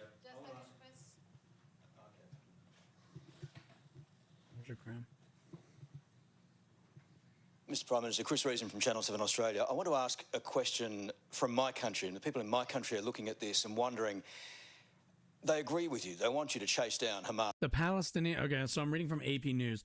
The Palestinian death toll in the Israel-Hamas war has reached 8,306, according to the Hamas-run health ministry in Gaza. In the occupied West Bank, more than 110 Palestinians have been killed in violence in Israeli raids. Jesus.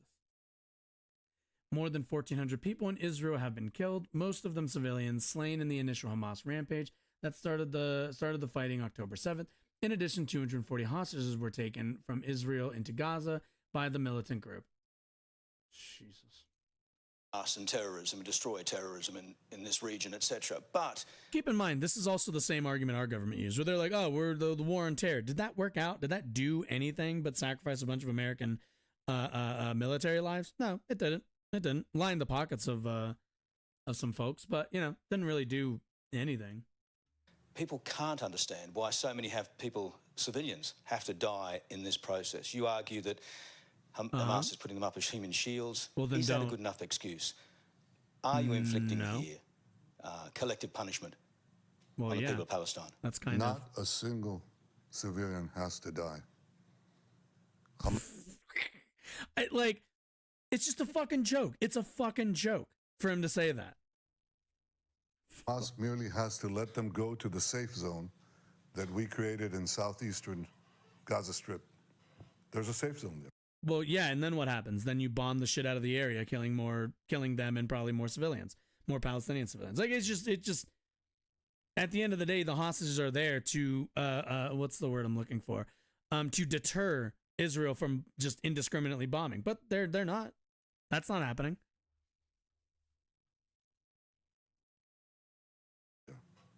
Not a single civilian has to die. But Hamas is preventing them from leaving. Oh, keep in mind, this is coming from this is coming from the leader of the country that's been occupying another group of people for 75 years. But I can tell you one thing: we're going out of our way to prevent civilian casualties. That seems not only by laughable. Asking civilians to move, calling them to move, arranging a place for them to be, which is safe. Also putting in humanitarian support. Providing them with, if he was telling the truth, then that means they were doing a garbage job of it, which doesn't really speak any better to means with food, to the situation, with water, with medicine, and so on. I think that this question should be placed on Hamas, and the more it's placed on Israel, the more you're going to see this repeated again and again and again. So other groups, other criminal states, other criminal organizations will use civilians as human shields. We cannot give immunity to these terrorists. We cannot give immunity to these savages. Also, keep in mind, keep in mind that groups like Hamas, these kinds of terror cells, you're not going to stamp them out with these kinds of actions because they don't grow out of, they just don't grow out of anything other than reactionary politics. Like what Hamas is doing when it takes hostages, when they attack civilians, are lashing out because that's all they can do. That's all members of Hamas think they can do. In their mind, for probably any member of Hamas, this is it. Like, they don't have any other options. Their land has been stolen from them. Their families have been bombed or shot. They don't see another way out of this. This is just flailing. This is just going out with some feeling of vengeance on their part. And again, that is due to the occupation by Israel. The minute Israel walks out of Gaza and let them establish a functional society not under their boot, the minute is when you will start to see the tide turn. But I personally think we might even be too late for that, to be perfectly honest. It might just be, no, we're too far gone for that. There isn't going back for the, for Israel on this. There just might not be. They could do that. They could do the right thing. Stop bombing. Stop the collective punishment. Move out of Gaza and let people live again. And I don't know if the last 75 years people are just going to forget. So, I mean, I don't see an easy way out of this. Or at the very least, I don't see a non-violent way out of this that I think is more likely, or like what is more possible. It's just Israel as a government has made it incredibly difficult for that society, for the Palestinian people, to not feel a sense of desperation, and that pushes people into the arms of Hamas. The same way violence committed by Hamas pushes people into the arms of the Israeli government. It's just this whole situation has been. This just should have been solved a long time ago, but we're here. We're where we are now. So, which is, we have to do everything we can to minimize civilian casualties, but we cannot give up the fight because. Yeah, I know. I just started on every pause it again, but it's like death toll among Palestinians past 8,000, mostly women and minors. Like, what is it? 50%? What do I always hear people? What do I hear? Haas scream or whatever. 50% unemployment. Average age is like, what is it? Somewhere in the 20s or something. Like, this isn't a functional society, and it's not because they haven't attempted to build one. It's because they haven't been allowed to.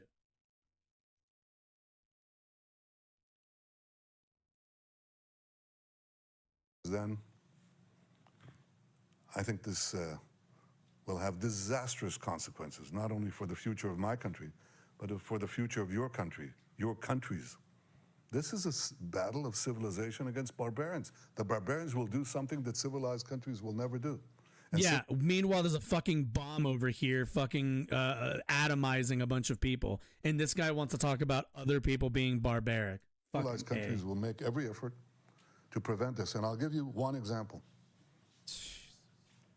And I'll end with that because I have to go to manage this war and lead it. In 1944, the Royal Air Force bombed the Gestapo headquarters in Copenhagen. It's a perfectly legitimate target. But the British pilots missed. And instead of the Gestapo headquarters, they hit a children's hospital nearby. And I think 84 children were hardly burned to death. Yeah? That is not a war crime. That is not something you blame Britain for doing. What? What? Wait.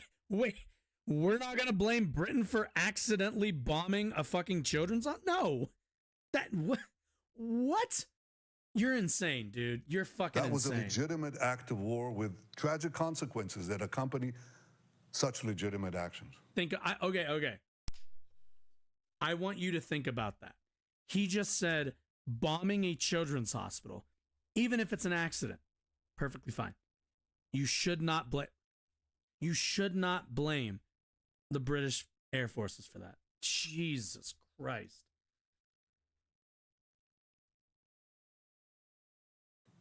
And you didn't tell the Allies, don't stamp out Nazism because of such tragic consequences. We had to They bomb went to the end children's because they hospital knew that the future of our civilization was at stake. if we wanted to kill well, the I'm Nazis. telling you right now. And that's exactly what this that is. The future of our this Call of Duty civilization video right is here. at stake. It's just we have to we're win just this gonna war. bomb everything we'll do it by in the minimizing hopes civilian that casualties. it hasn't done And a may we shit job succeed. of it. Minimizing civilian casualties. What's really crazy is if you think about it, even if he's telling the truth, which he's not, by the way, but if he's telling the truth, they're minimize. This is what minimizing civilian casualties looks like to Benjamin Netanyahu. 8,000 dead, and this is what minimizing casualties looks like.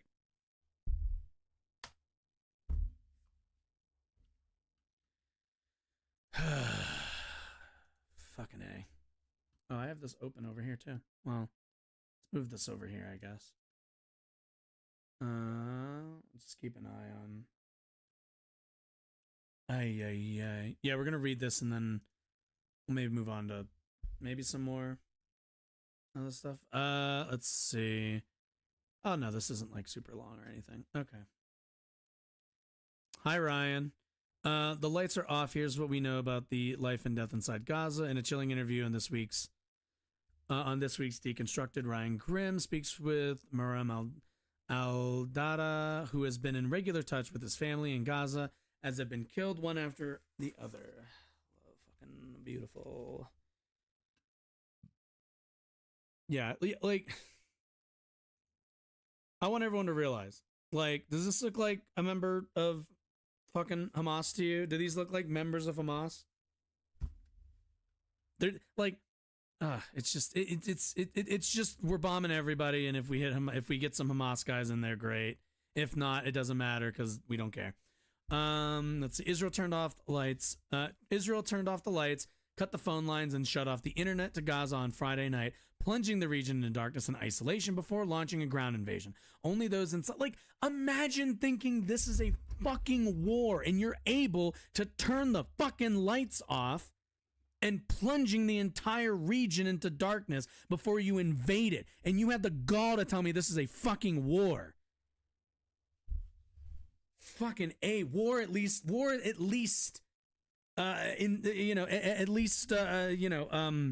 implies there's another force that you're fighting.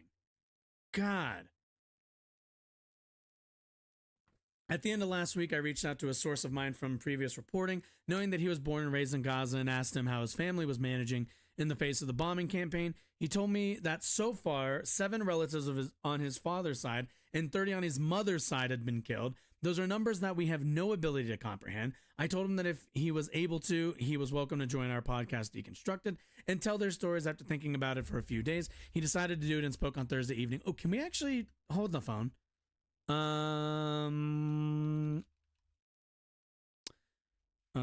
Podcast.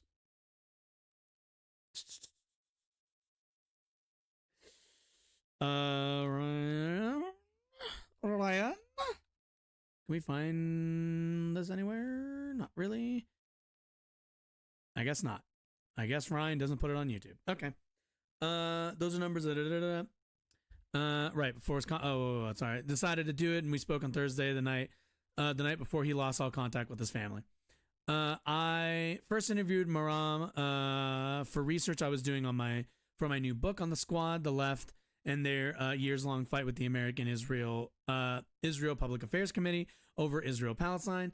That reporting turned into this feature published in the fall of 2022 on the distorting role of AIPAC and the related super PAC, Democratic Majority for Israel, in shaping and constraining the bounds of allowable discourse in Democratic primaries. This week, that fight ratcheted up to unprecedented levels of the animosity when 9 Democrats voted against a resolution that condemned Hamas and defended Israel's response, but which said nothing about Palestinian civilian lives lost. Democratic Representative Josh Gottheimer, the Squad's chief antagonist in the House, called them despicable in response, and President Joe Biden shockingly cast doubt on civilian casualty statistics put out by hospitals in Gaza because they run through a Ministry of Health, which is itself run by Hamas. In response, Hamas posted a public list of names, ages, and ID numbers of 6,746 people who've died in the bombing campaign. The list includes 2,664 children. Oh, yeah, and keep in mind, like, they can, like, the fucking Biden, like, being like, I can't trust those numbers, those are Hamas. Like, what are they, what in the world, like, what does it matter? Like, they're getting bombed. They don't need to fudge their numbers very much. It's kind of obvious how many people are fucking dying. Like, what do they think? Like, everybody's just underground hiding and they're going to pop up, like, after Israel leaves and be like, boop, JK, we're all actually still alive. The death toll isn't that high. Like, no. I've seen some people cast out on the reliability of the list, but Miram provided us a list of his relatives who've been killed that was created before Hamas put its own data out, and those names all appear on the Ministry of Health list. We did find one duplicate on the list, not a relative of Miram's, a 14-year-old boy who appears twice on it. That's why I say it's the list of 6,746 people, and not the number you've seen in the public reporting, which is 6,747. Wow, what a good reporter. I asked Miram what he made of Biden's dismissal of the accuracy of the numbers, and he said he agreed with Biden. But in the other direction, it's not possible that the hospitals are capturing the extent of the slaughter, he said, because many of the people he knows who have died in bombings have not been able to get to a hospital or a morgue. Yeah, it's like, I mean, he's probably right. They're not accurate. They're probably higher than what they're reporting. Deliberately leaving Palestinian lives out of a congressional resolution or suggesting that the numbers from Gaza can't be trusted because Hamas runs the Ministry of Health rigs those numbers. In fact, it likely makes the situation on the ground considerably worse, giving the Israel Defense Force a sense of impunity that comes from dismissing the deaths as a Hamas conspiracy or fake news. You can find my interview with Miram at this link. How long is this? I'm kind of curious. It's 50 minutes. Okay, we can't really listen to that. Or anywhere you listen to the podcast, just search. Right. Miram, okay, it's a total of 46. Yesterday, when you texted me about this, just search for Deconstructed. It can't stay hidden forever. Below is a brief excerpt from the conversation. Miram, it's a total of 46. Yesterday, when you texted me about this interview, my uncle's house was bombed. My aunt's house was bombed. My cousin's house was bombed. I mean, yesterday it was a very tough time. We really thought, like, that's it. The whole family will go. I saw news of Khan Yunis being bombed over the last couple of days and thought of you and your family each time. I mean, I was talking to my uncle when he was trying to get him to join this interview. He was telling me, like, quote, we will die in this war, like all of us will die, but we don't know when. I mean, I'll tell you a little story. Yesterday I was calling him, I was talking to him, he goes, today a bomb fell in our street, a guy's leg was cut off in front of everybody, and we were trying to just help him, waiting for an ambulance, and there was just no ambulance. There's no 911 ambulance. Healthcare systems collapsed, and he just kept bleeding, and people just, at the end, just put him in the car, and they just drove him away, trying to take him to the hospital. I don't know what happened after that. And then another story, he goes, there's no food. My cousin called, my aunt called my uncle, and she goes, before the house was bombed, do you have any food? Do you have any bread? Let me try to see who has bread. We don't have any. So they tried calling around, and they found there's one little bakery in our town that still has bread, and they called and were like, can you please give us a bag of bread for us? So we called my aunt, and he goes, oh, ask Ahmed, my cousin, to go to pick it up. I can't go. I can't leave. It's the street. Our street called Gamal Abdel Nassar. You can check it out on the street. It just blocked because the buildings are collapsed. I just can't cross the other side. So I was like, wow, it must be slow. It's just a slow death waiting to die. There's no food. Jesus.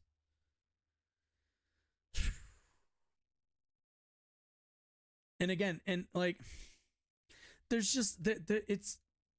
I remember,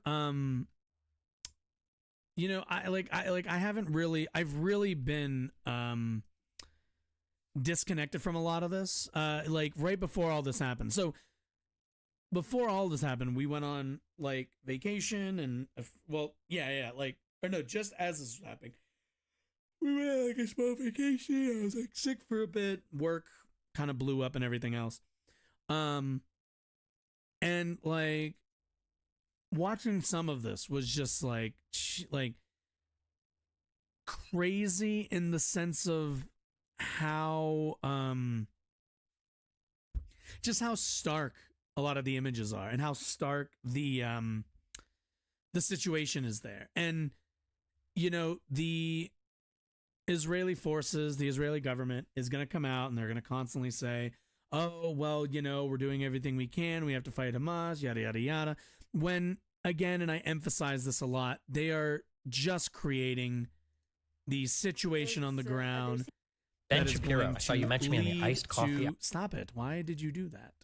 That is going to lead to more of this. There isn't going to be like some end to this conflict that, you know, suddenly, oh, the like I've heard people say like, well, what's the number, right? Because that's the big question. It's like, what's the number? How many, you know, if you think you know, what percentage of the population in Gaza do you think are members of Hamas? And it's like, is it 5%, 10%, 20%? And, you know, if you think it's 20%, then will you stop after 20% of their population is wiped out? Will you stop when 30%, 40%? Like, what's the number? What's the number of Palestinians that have to die in these bombings that Netanyahu and his government are going to be satisfied with? And I think as time goes on, I don't think that's going to be an attractive sell for Americans, for really anybody. But yeah, you know.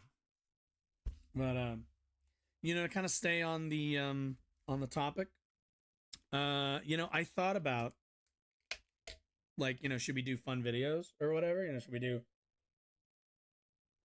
kind of the thing people do? You know, should we do like a you know, which we're gonna do too. Actually, well, we'll save this for like tomorrow. Let's do these two. We're gonna do Ben.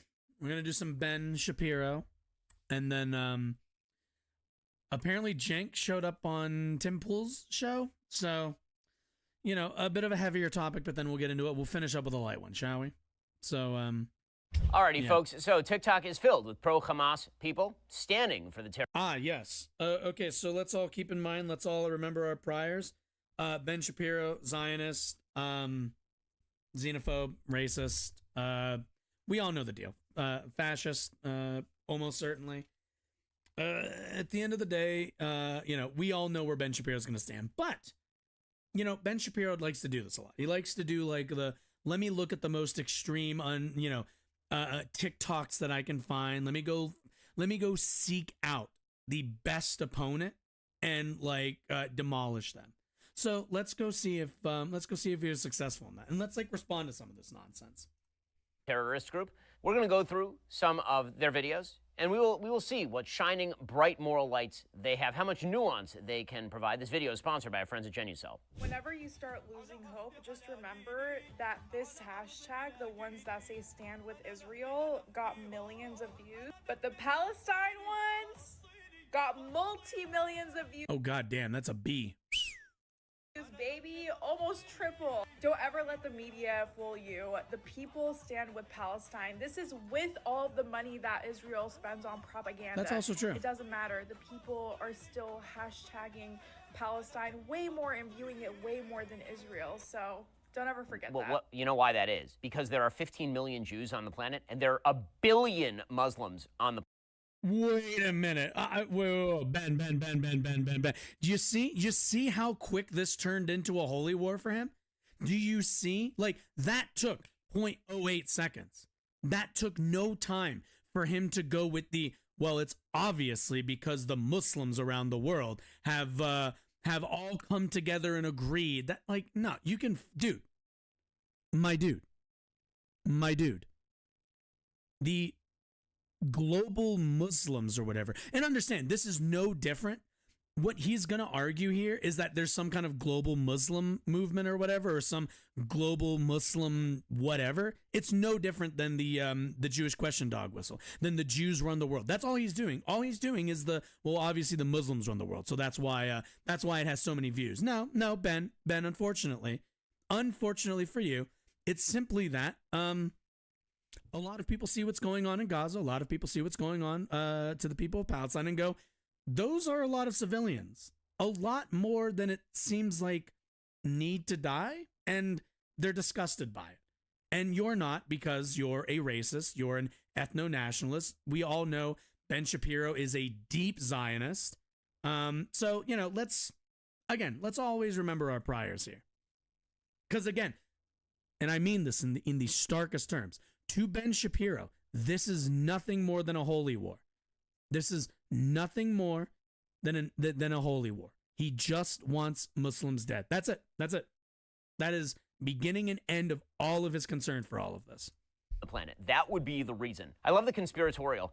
The Jews with their money and those money Jews. But we are still winning because the people love us. Well, keep in mind, let's all keep in mind that Israel has been spending a lot of money on propaganda. If you don't think that, you're insane. But again, Ben Shapiro has to draw the same, the equivalence of Israel with the Jewish faith. Israel and Judaism are the same to him. Again, ethno-nationalist. Let's all remember this. So, for him, they're the same thing. For normal people, you, me, normal folks, Israel is a nation state. That's really about it. It's a nation state. They get treated like a nation state. I have no problem with Jewish people. I quite like Jewish people, actually. But, Ben Shapiro has to make their government the word on what is and isn't good Judaism. What's Sam Cedar all say? The Pope of the Jews, right? Or maybe there are 1 billion Muslims and a huge number of them hate Israel and are anti-Semitic. I wonder why a lot of Muslims don't like Israel, who's been occupying, at the very least, a similarly to them ethnic group's land under the guise of, again, some kind of a weird holy war. By the way, I've heard some people do I think I saw it was Hassan watching one of Ben's videos explaining the conflict. Garbage video, by the way.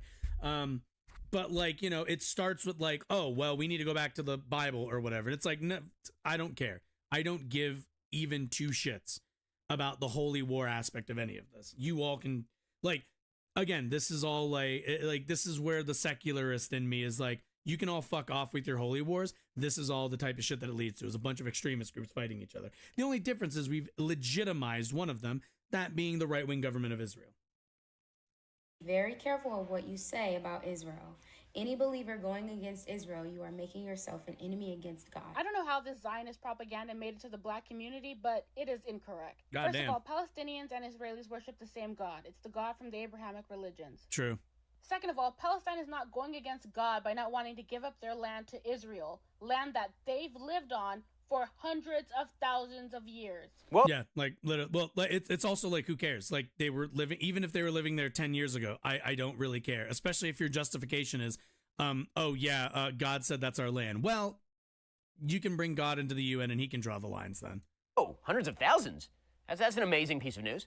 Hundreds of thousands of years Palestinians have been living there? That's kind of strange. Hundreds of thousands of years. Is he going to cite? Person's a historical genius. As far as the Palestinians and the Israelis are worshiping the same God, it is true that Allah and God are the same God. It is not true that the Palestinians are worshiping the same God as the Israelis, not in this conflict, where Hamas is worshiping a death cult. If the What? Huh? What? What? They see themselves as resistance fighters, most likely. I would kind of presume they just think themselves as, again, not dissimilar to Ben Shapiro, ethnic resistance fighters. U.S. and the European nations are so for Israel, they should give them land from Europe or land from the United States. Wait, what? The Jews are indigenous. The Jews are the indigenous people of the land of Israel. It's why Judea is called Judea. Wait a minute. Benjamin. Benjamin, since when the fuck do you care about indigenous groups? No, seriously. Since when the fuck does Ben Shapiro give even a quarter shit about indigenous groups? Let's be very clear. Israel and Ben Shapiro's interest in its indigenous nature is again a smokescreen. He doesn't give a shit about any of that. If he cared about the rights of indigenous groups, he'd be a land back activist. But is he? No. If you ask Ben Shapiro, we won America by beating the Native Americans in a perfectly fair in a perfectly fair fight, that we did not steal this land. He would argue that because again, it doesn't matter to him. At the end of the day, for Ben Shapiro, he's like, well, my book says it's our land, so it's kind of our land. Which again, this is a simple, I don't care. This is a simple, we live in, this is 2023, bruv. I don't have to give a shit about your dumb fucking holy book, which again leads you to this kind of nonsense thinking.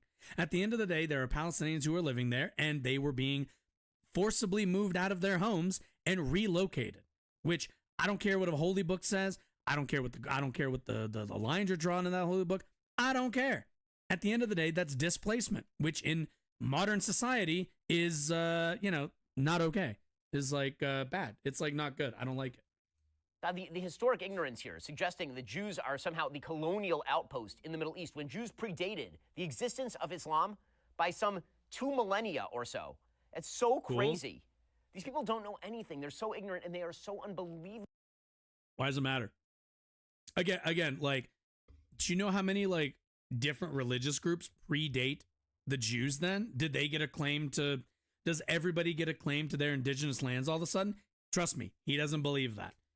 Because I can promise you, you could probably find some other civilization that was also probably living in the same area that also has some claim to land. What matters isn't the history of any of this nonsense. Because we can do the history. Let's flip the book all the way back until I get to my fucking Bible, or I guess in his case the Torah. But like it doesn't matter. Who gives a shit? It's 2023.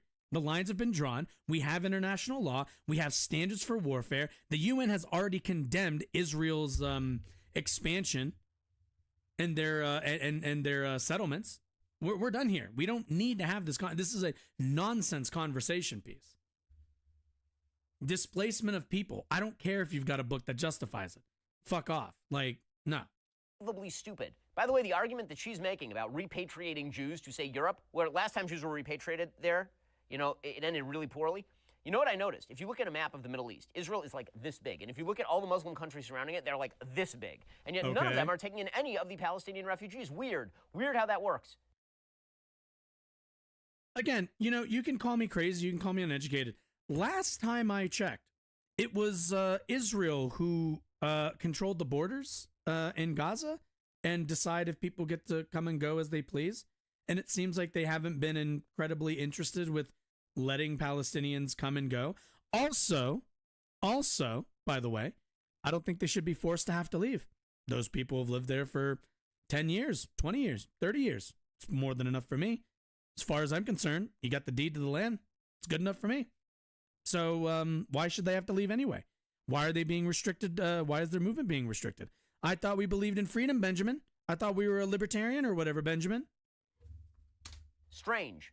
Doesn't matter that 800,000 Jews were expelled from Arab and Muslim lands in 1948 to 1957. That doesn't matter.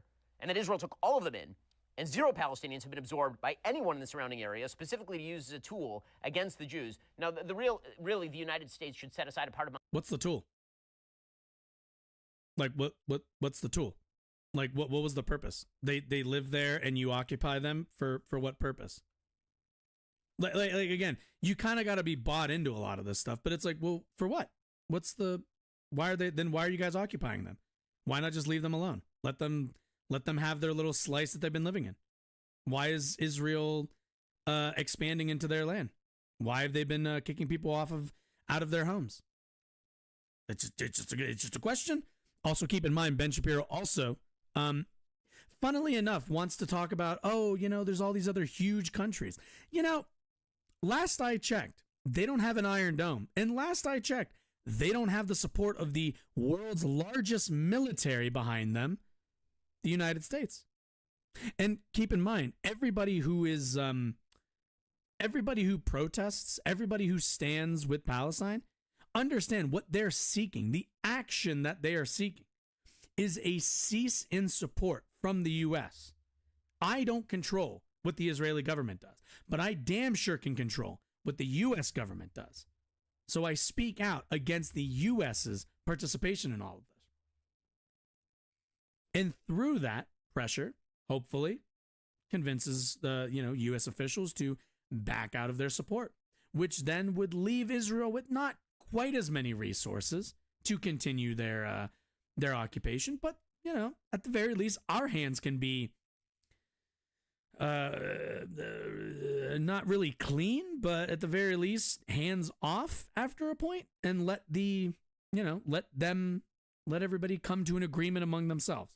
The U.S. is, at the end of the day, involved in this. We are standing with Israel in their bombing campaigns. And that is what most people, especially in the U.S., are looking for, a cease to that. Aside from, obviously, a ceasefire. Montana for the Jews, in the historic Jewish homeland of Montana. God, these people are just, what? Again, and every time he talks about indigenous and talks about land back and talks about any of this, every time he talks about that, remember, he doesn't hold this opinion. This isn't a position Ben Shapiro holds for any other group. This is only for Israel. Israel is the only group that gets to claim indigenous rights to land. Native Americans, they can fuck right off.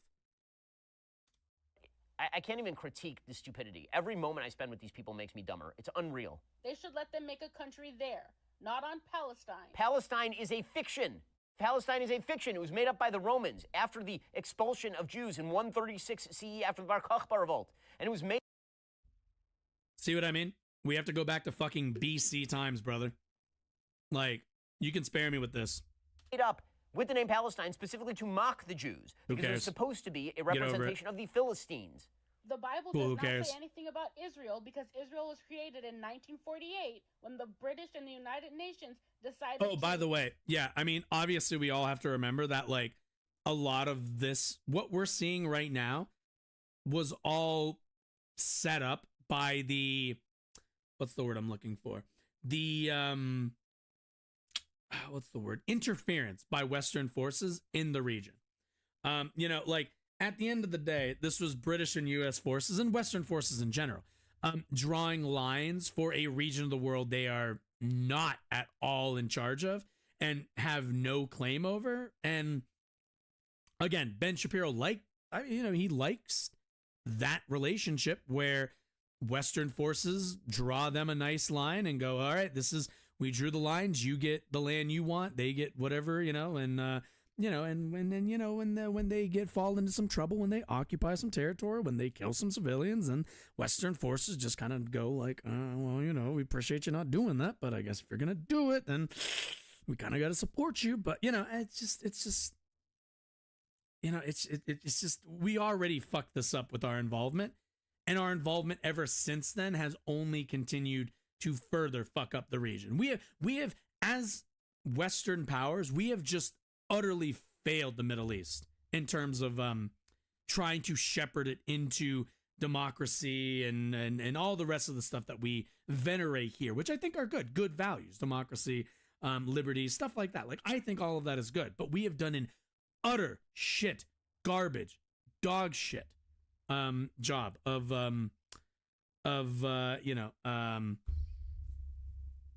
shepherding those values into the region. Fight a war with Palestine. What the is she talking about? What in the world is she talking about? Fight a war with Palestine? Ben's going to talk to anybody who's... this is such... I know, I'm stopping and pausing a lot, but I'm always wondering, I'm like, is Ben going to ever talk to anybody with, like, credentials? Or is he just going to listen to people on TikTok who did some research? But, like, is he going to talk to, like, anybody with real credentials on any of this stuff? He never will. He never will because he knows he'll get blown the fuck out. By the way, that's not me. These people are morons. They're morons. The British mandate was in place until 1947. The Balfour Declaration declared a Jewish state on both sides of the Jordan. That would be Israel and what is today Jordan. And then, over subsequent years, the British then whittled that down. They cut off all of Jordan and handed it to the Arabs. It's almost like they shouldn't have done any of that because it's not their land. Like, you can't claim like, oh no, it was fine when the colonists did that earlier. Like, come on now. Like that wasn't okay then either, Ben. They then cut off most of the land of Israel and handed it to the Arabs. Israel and the Jews accepted every one of those deals, every one of them, including a rump state that was indefensible. What was called by many Jews the Auschwitz borders after World War II because it was so indefensible. The Jews accepted every one of those deals. The Arabs rejected every one of those deals. What the hell is she? And then she's suggesting that the United. Also, keep in mind, it's not really surprising that conflict would inevitably, no matter what, really, I think inevitably occur in the region, mainly because Jerusalem is the center point for like three major religions in the world, like, Christianity, Islam, and Judaism. Like, that region was always going to be rife with tension, I think, and conflict over like that kind of land. But that's like another conversation for like, well, this is why you set up secular governments. But yeah, and like, again, I have criticisms for like a lot of the region, Saudi Arabia, even, Iran, all of them. But like, that doesn't make what like Israel has done with Palestine any bit justifiable. Any bit justifiable. The United States and the Brits fought a war against the Arabs here? The British, during the 1930s, restricted Jewish immigration into British Mandate Palestine at the behest of the Arabs, leaving millions of Jews to die in Europe. It was so bad that the Jews in Israel had to smuggle Jews in boats, trying to evade the British in order to get Jews away from the Holocaust that was happening in Europe. The Jews were forbidden. Yeah? Let's be clear. I don't really think Jewish people have had it incredibly easy. I just don't like ethno-states, like, which is what Israel has turned into. It hasn't turned into like the secular democracy in the region. They're just another ethno-state. Forbidden from actually importing either guns or ammunition into British Mandate Palestine, necessitating the creation of underground bullet factories in the state of Israel in order so they could even defend themselves. When the British Mandate... And then the U.S. supplied them with arms for like, what, the last 40 years or some shit? Like, come on. Ended, the British summarily turned over many of the key strategic locations and weapons to the Arabs. Again, these people don't know history. They don't even pretend to know. Keep in mind, I told you, Arabs, it's all Arabs, Muslims, it's all the same thing. It's all the same thing. It's just a holy war to him. History, they Google something on Wikipedia and then promptly fail to even interpret it properly. And cut that country in half to create an ethno-state for Ashkenazi Jewish people. And ever since that war, Israel has taken more and more and more. I don't really need the Ashkenazi. It's an ethno-state. That's what it is. We all know it's an ethno-state. Palestine's territory. Okay, Israel accepted the partition plan by the UN in 1947-48. The Arabs rejected it and launched a war. Israel won the war and got a little bit more territory. In 1967, the Arab nations launched an all-out war to destroy Israel, and in 6 days, Israel took the entirety of what is now modern-day Israel, including Judea, Samaria, and the Gaza Strip. In 1973, another all-out war by the Arabs. In 1979, Israel gave back the entire Sinai Desert to Egypt. In 1995, under the Oslo Accords, Israel surrendered the Gaza Strip as well as large swaths of Judea and Samaria to terrorist groups in order to attempt to buy a peace. These people don't know anything about history. They don't even pretend to know anything about history. It's absurd. Let's be clear. History is important, but unfortunately the problem is, and I make this point, and I'm going to make this very clear, Ben's going to spend all his time giving us the history of Israel because he doesn't want to talk about the relationship that the Israeli government has to the people of Palestine. He just doesn't. He wants to talk about every other fucking thing because he doesn't give a shit. Because as far as Ben Shapiro is concerned, if you're Palestinian and you're living in Gaza, then you can fucking die or leave. Those are the two things you can do. If you lived there before, get out. And if you lived there before, die. Those are the two options that Ben Shapiro wants for people of Palestine.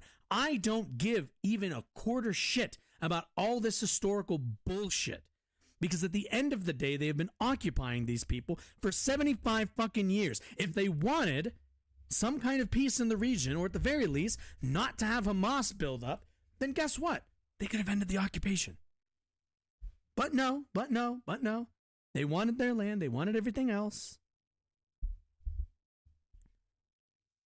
It's just one group has power and has had power for a long time, and the other hasn't. And we have watched, we have stood idly by in this country as the one with power oppresses the other. And meanwhile, what does Ben want to talk about? Holy war, Muslims versus Jew bullshit. Because that's the only lens that he understands this from. It's not people. It's not human beings trying to get by, live their life like normal people. This is a holy war conflict ground for them. And I'm fucking sick of it. I'm not playing. I don't live in fucking Assassin's Creed 1. I don't live in that time period. Can we move the fuck on with this bullshit? Like, for God's sake, they've had the backing of the U.S. military for how long now? And not once have they thought to use that force for anything other than oppression. We'll get to more on this in just one bags. And Pearl's director of this show, decade the correct to come. Just extra disc, the best. You'll get NUC all package. Genucel.com.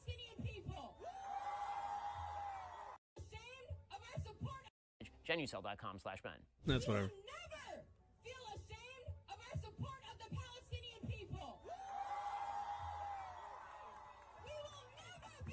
By the way, remember when I drew a distinction between Hamas and Palestinians? Ben's not going to do that, by the way. And that's the difference between me and him. That's the difference between people who are, like, you know, empathetic, people who care about human beings, who are actually pro-life. That's the difference between us. Is Ben Shapiro does not see a difference between a member of Hamas and a Palestinian. There just isn't a degree of separation, Stam. Black student organizers at Harvard are being attacked by Zionist and right-wing forces for their support of Palestine. Their faces are being shown on trucks around campus, accusing them of being anti-Semites. Well, okay, actually, can we fill that in right there? Also, keep in mind, accuracy in media. Like, again, these are media organizations. You can't, like, I don't really care that they're Zionists. I don't really care about that aspect. At the end of the day, there is money being funneled to quiet people from speaking out in support of Palestinian civilians. Like, I know people who have family over there that are almost assured that they're not going to be there. Like I asked them the other day, like, how their family is doing. And they were like, well, I mean, they got arrested for, I don't know, just being out and about, and probably isn't going to live through the night. And it's just like, again, there's one group that has power in this. And Ben can do all the historyifying that he wants. But none of this, none of his history, none of this shit changes the relationship that the Israeli government has to the people of Palestine. That's the only thing I care about. I care about civilians in Palestine. I care about civilians in Israel. And unfortunately, for the civilians of Israel, their government doesn't give enough of a shit to not sacrifice them for their bombing campaign. They just don't. They just don't. All the people who get kidnapped, all the Israelis that get kidnapped, those civilians, they're just martyrs.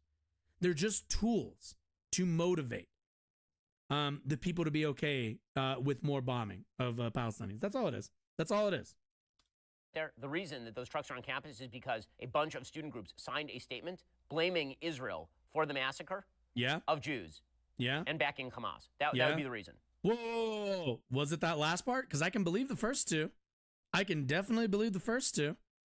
Because at the end of the day, if you would like to talk history, Ben, if you would like to not try to, abstract it by talking about history over 60 or whatever years ago, or I guess now we're in the 20s. Yeah, that was more like 80 years ago. Point is, if you would not like to obsess over nonsense history of like, oh, well, the lines were drawn back in the whatever, and we lived in the area of the original indigenous. If you would like to talk about actual contemporary history and the power that the state had, of Israel that the state had, then again, you would mention that they've been the one occupying this group of people. They could just leave them alone. It's almost like leaving people alone wouldn't create extremist movements. And it's almost like extremist movements wouldn't motivate people to vote for right-wing candidates. It's almost like being right-wing is the problem. Being fundamentalist is kind of the problem. Being a racist and ethno-nationalist is the problem. That would be the actual reason. But despite these efforts to derail their organizing, they say they will not be deterred. We resolutely stand in solidarity with the Palestinian resistance against the apartheid state that is Israel. Ooh, let's talk about that. Okay, let's talk about that because I've seen a decent bit of people saying Palestinian resistance, right? And that actually, I think, is not great rhetoric. Standing with Palestinian civilians, absolutely great stuff. Palestinian resistance. So let's switch for a second. Let's you and I all let's talk 1v1 for a second. All right, let us be very clear. Okay, let us be really clear here. Hamas is not a resistance movement. They are not a revolutionary resistance. What's the word I'm looking for? Organization for the freeing of Palestinians. What Hamas is like a lot of groups, some groups in the area, a terror organization. They are, at the end of the day, a terror cell. Now, where they are operating and how they are operating is, I don't really think, at the behest or even in the best interest of Palestinian civilians. Palestinian civilians are people living in a city, people going about their lives, trying to, stay fed, trying to stay entertained, trying to go about their normal lives. What Hamas are the people in that society who have been pushed to the utter brink, and I think have kind of given up a lot of the I think hope, or at the very least belief that the status quo will ever change, that they will be unoccupied at some point. But like, Hamas is not and we need to not draw a similarity or a equivalence of resistance movement and Hamas. As a leftist, I don't think these aren't the same groups. What Hamas is a extremist group, is a group of people that recruit people who've lost everything, people who've lost all of their family, all of their hope, I think, in a change, and have adopted violence. Hamas engages in violence. They do not abstain from the killing of civilians. That's not a thing that they do. So we cannot draw this equivalence, this similarity, any of this, with Hamas and a formal resistance movement. These people are the most desperate of this group, the most desperate, and are lashing out. And while I have sympathy for the situation that put them in that mindset, I do not support, and I vehemently denounce Hamas's terroristic actions the same way I do for the IDF, the same way that I draw personally, and I hope people understand this, and I hope that people are making this distinction in their lives as well. We need to draw a distinction between the two extremist groups, the IDF, and I batch in the IDF and the Israeli government and its people, and the Palestinian civilians and their people, and Hamas. There are two extreme forces, and there is everyone caught in the middle. And the lives we are trying to preserve are those in the middle. That group in the middle of people just going about their lives, trying to get by like everybody else. Those are the lives I care about. Those are the people we need to be concerned with and who we need to stand with, and not confuse Hamas's lashing out, not confuse their, quite frankly, what I think they probably see as vengeance as resistance. It's not. It just isn't. The same way we can't look at what the IDF is doing and call that resistance, or as they call it, defense. It's not either. So let's get that really clear. I've seen videos of rallies of people saying resistance, and I don't like that. I'm not a fan of citing Palestinian resistance as an implication, mainly because you're implying that Hamas is a resistance group, and they're not. So, you know, we need to draw that distinction. We need to always remember that. But anyway, back to the video. Genocide of the Palestinian people right now. Shamefully, That's good. it is primarily black and Arab students that are facing the brunt of these racist attacks. Oh, I mean, I feel terrible for you. I feel so terrible for you. You're leading a terrible life. I mean, you're the subject of such racist attacks. I mean, not like the babies who were burned to death in you know, the Gaza envelope, but really, it's been very rough for you when people actually...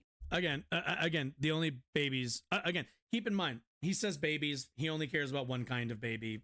Babies is just a thing to tug at your heartstrings. Show your face on a billboard and say that you hate Jews when you're clearly standing for a terrorist group. It's funny. I feel so terrible for It's you. really funny. I didn't see the sign that said I hate Jews. Victimization. It's almost like people just don't like the Israeli government. Even the Israeli people don't really love their government right now. There it is. From the river to the sea. The river to the sea, by the way, is extermination of Israel. It's the Jordan River, the Mediterranean Sea. That means no Jews. All dead. That's what that means. Wait, what? Wait, Ben. Do you see? Do you kind of see the difference here? Because to Ben, a free Palestine, which is just a free people, by the way, is the extermination of Jews. Instead of, and by the way, I don't really think this is a hard ask. Could just coexist. You know? Again, I said earlier, region rife with tension because of, you know, Holy Land and everything. But like, for Ben Shapiro and Zionists like him, there is no living amongst Palestinians. There just isn't. It's them or us to them, which is completely fucked. And it's why they don't care. It's why they just bomb the shit out of it. And they don't care. Because to them it's like, whoa, well, if we let the Palestinians live, they'll kill all of us. And it's just like, well, it's what a lot of oppressors say. It's what a lot of powerful groups say. We can't allow these other groups to sustain, to grow, to thrive, because it might threaten us in some vague ass way. And that's Ben Shapiro's politics. There is no free Palestine without a dead Israel. Where unlike, you know, where us rational people, you just coexist amongst each other. But again, Ben doesn't believe in coexistence. This is also why, he's also a God Squad kind of guy. You know, he doesn't really believe that secularists and everybody else can get along. We all eventually have to clash. Ben Shapiro's a person that doesn't think that we can all get along. He just thinks our differences are too much, and that's what makes him a conservative. Never cowered and never shied away.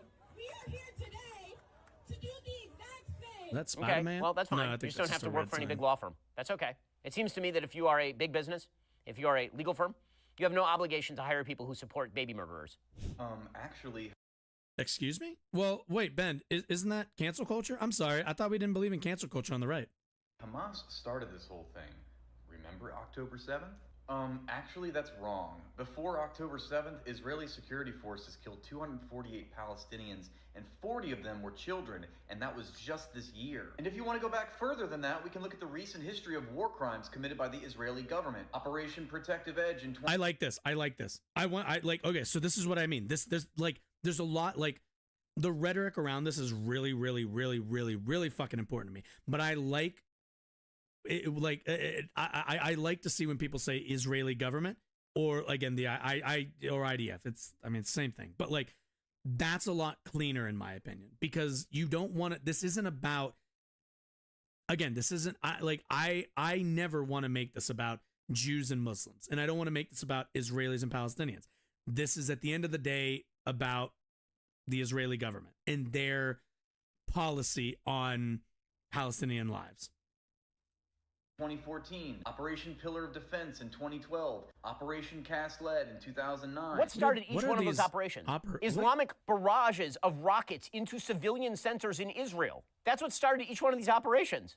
I love this moron.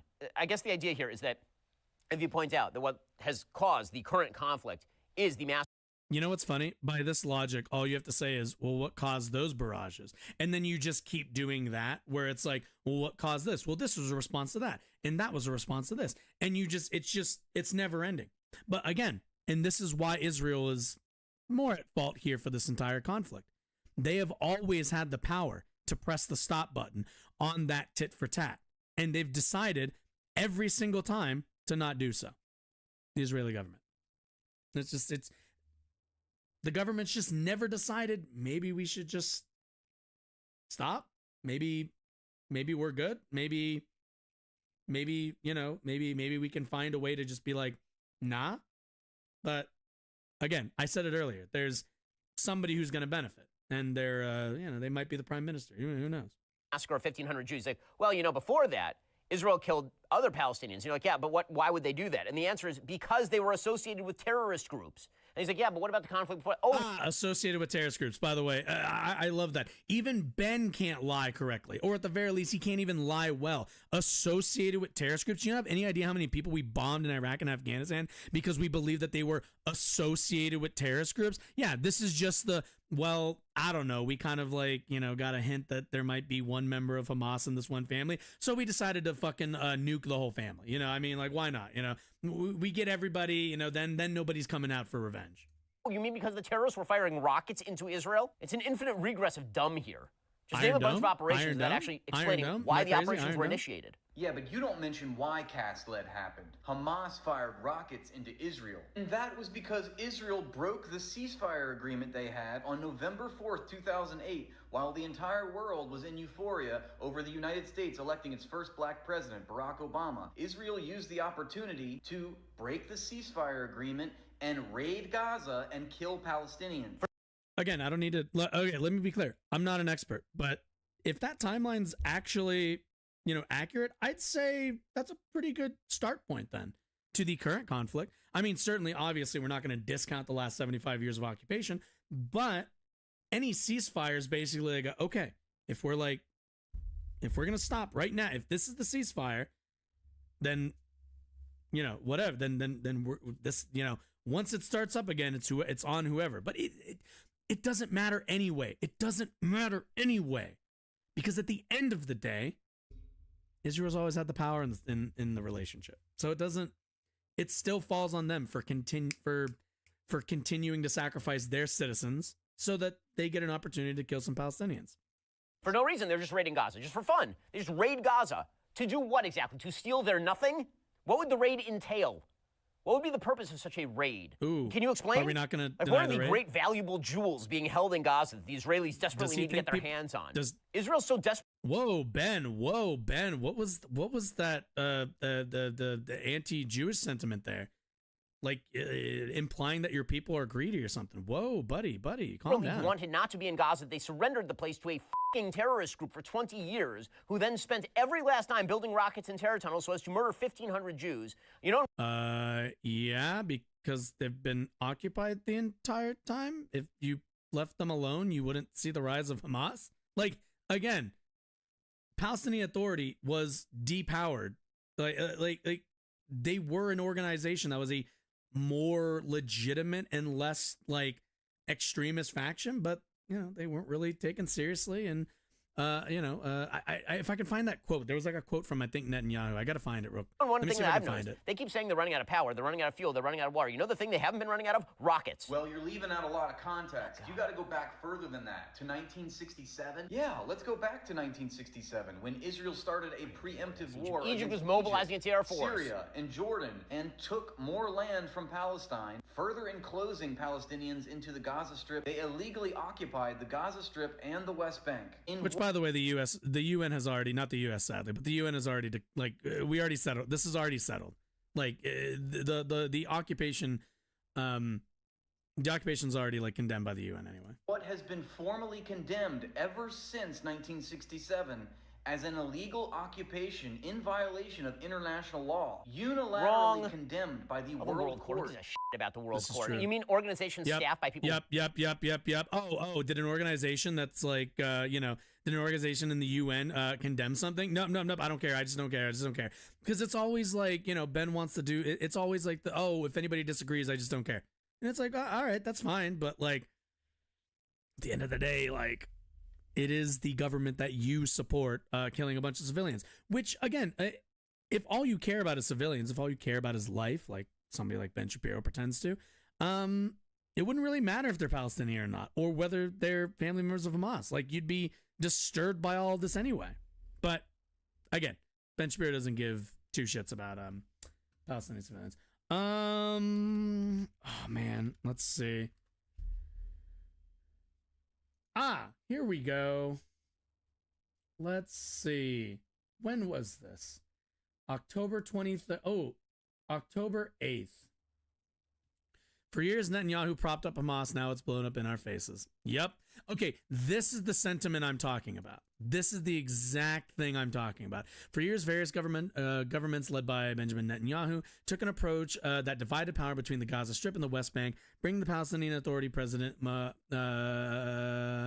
Mahmoud Abbas to his knees while making moves that propped up the Hamas terror group. The group was to prevent Abbas or anyone else in the Palestinian Authority's West Bank government from advancing toward the establishment of a Palestinian state. Thus, amid this bid to impair Abbas, Hamas was upgraded from a mere terror group to an organization with which Israel held indirect negotiations via Egypt, and one that was allowed to receive infusions of cash from abroad.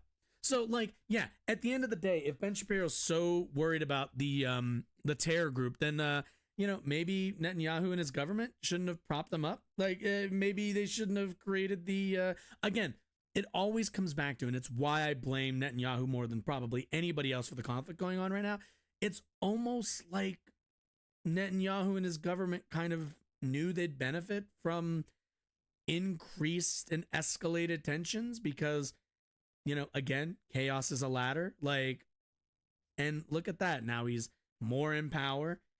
He was facing legal troubles earlier, and now those are gone. So it's just, I mean, what do you have to say? It's just like, well, it's almost like one person benefited and a lot of people suffered on both sides. Almost like. Who hate Israel and the UN and the Red Cross. Like, by the way. Oh, yeah, the Red Cross. Shut the fuck up, Ben. Oh, by the way, Ben Shapiro doesn't care. Like, Ben Shapiro likes Benjamin Netanyahu mainly because they're both ethno-nationals. Like that's the only reason. Like, for Ben Shapiro, he knows that this is a power grab by Netanyahu, and he's fine with it because he's getting the result that he wants, which is the slaughter of Palestinians. That's the thing. That is the core of what Ben Shapiro is interested in. The Red Cross, oh my God, the Geneva Conventions, the Geneva Conventions. Consensus. He's doing this in defense of Hamas. The Geneva Conventions. In the world, all call. No, this is in condemnation of Israel's actions. Again, there is no difference between condemnation of what Israel does and support of Hamas. They are the same thing to Ben, because that's the only argument he really has. Is if you disagree with us, you're anti-Semitic, which is cringe as fuck. Like, you can fuck off with that. On Israel to return to its pre-June 1967 borders. That's not even true. Even the UN resolutions, which are garbage and stupid, even those UN resolutions. Yes, UN resolutions that I'm sure if they agreed with Ben, it's always one of the, I agreed with the international community when they gave us our ethno-state. I didn't agree when they said that we weren't operating it properly. Like, it's like, yeah, we know. On Israel to surrender some of the occupied territories. Not all occupied territory. I mean, those are disputed territories. Some occupied territories. Whoa, bud. If they're occupied, then no, you shouldn't have them. Occupation is kind of the problem there, buddy. Need more context. You got to go back to 1948. Okay, let's No, go back to 67 was fine. 1948. In 1948, Zionists extirpated about 1 million Palestinians from their homes and forced them to relocate to the Gaza Strip. What? Excuse me. In 1947-48, there was a full-scale war between Arabs and Israelis. Somewhere between 700 and 800,000 Palestinians either fled or were expelled from areas where there was military activity. Hundreds of thousands of Palestinians left in the lead up to the war and during the war because also... Yeah, and do you notice this is such a fucking waste of time? Like, do you notice how this is an utter fucking waste of time, considering the ceasefire was in 08? Like, all of this, everything we're talking about, it, like, all of the 1948, 1947, waste of time. It's been how long?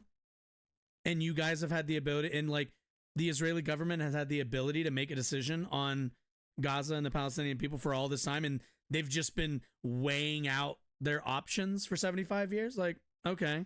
Social services had collapsed because the Arab nations were telling them to get out. The other part is that you may have noticed many Arabs remained, which is why 20% of Israel... Wait a minute. If they were forced to leave, then yeah, what's the tangible difference? They had to flee their homes. Like, what's the tangible difference here? Israel's population currently is Israeli Arab. The Gaza Strip was then governed by Egypt. I don't see this guy calling for Egypt to form a Palestinian state in the Gaza Strip. The West Bank was completely occupied by Jordan from 48 to 60. Well, it's too bad they haven't controlled the Gaza Strip in, like, how fucking long? It's almost like again, the Gaza Strip has been under the control of Israel, and they've done fuck all to do anything except exterminate the people who live there. Like, that's it. Like, they've just been like, we'll just create, like, the worst possible conditions and hope that a bunch of them leave. Even though it's like, well, that's pretty much a genocide. Like, it's kind of what that is. But again, and Ben's like, but why doesn't Egypt? It hasn't been in Egypt's control. It's been in your control. The decision making has been in Israel's, in their hands for how fucking long now? So no, this is again, this is why we say, like, the Israeli government is to fault for all of this. It's been up to them how to handle this, and they've chosen do the worst job possible every fucking time. 67. No call for a Palestinian state. Weird. Again, the Jews took in 800,000 expelled Jews from all the Muslim countries in the region during the same period, took in all of them. I don't see this guy calling for return of the Jews to their historic homelands of Morocco, their historic homeland of Egypt and Iraq. Today. I mean, I don't really like, Jews can go live wherever the fuck they want. Last time I checked, like, there were quite a few of them in New York. There's quite a few here in Colorado. The free movement of, like, Jewish people is not in question. They can go pretty much anywhere. So, like, what are we talking about? And at the end of the day, if they went to Morocco or any of those countries and we saw some, like, horrible rash of violence, do you think that there'd be an international outcry? Yeah, there probably would be. But it seems like when it comes to Palestinians and the extermination of them by the Israeli Defense Force, there doesn't seem to be a whole lot of interest in that. I'm just curious that. It's almost like everyone should be as pissed when Palestinians aren't given a chance to live on their land, and Jewish folks aren't given a chance to live on whatever land they want to live on. It's almost like everyone should be able to live wherever the fuck they want to live. And it's almost like ethno-states aren't the answer. It's also why Saudi Arabia is kind of garbage. Oh, I'm sorry, not kind of garbage. Utter fucking garbage. Again, ethno-states, garbage. Like, we can solve this by being like, no more ethno-states. Enough. About 70% of all Gazans are considered refugees from the 1948 expulsion. Okay, pause that for a second. How is that even possible? Seriously, how's that even possible? Well, folks, unfortunately, there's a lot of... Are we really not... Wait. We're not going to address that? We're just going to say that's not possible and move on? Wow. Really strong argument you had there. Really refuted that one, didn't you, Ben? God. It's just... Again, the history lessons, they're meaningless. They're meaningless. They're distractions. It's all just a bunch of, let's talk about, let's track back as, like, Let's keep tracking back as far as we can until we get to like fucking Sumeria or some shit. And it's like, this is a fucking waste of time. We understand the situation on the ground. And we understand what it would look like if these were any other two groups. But, you know, we gotta do like a fucking, I gotta take AP fucking history, AP fucking world history, until it's like, all right, now can we get to the part where it's like, oh yeah, well, you know, Israel's been in control of Gaza for however fucking long, and they've just decided this entire time that they've had the ability to make to have decision-making power, that they're just gonna kind of let the people in their barely live what is a contemporary functional life. Like, that's just what they landed on, you know. But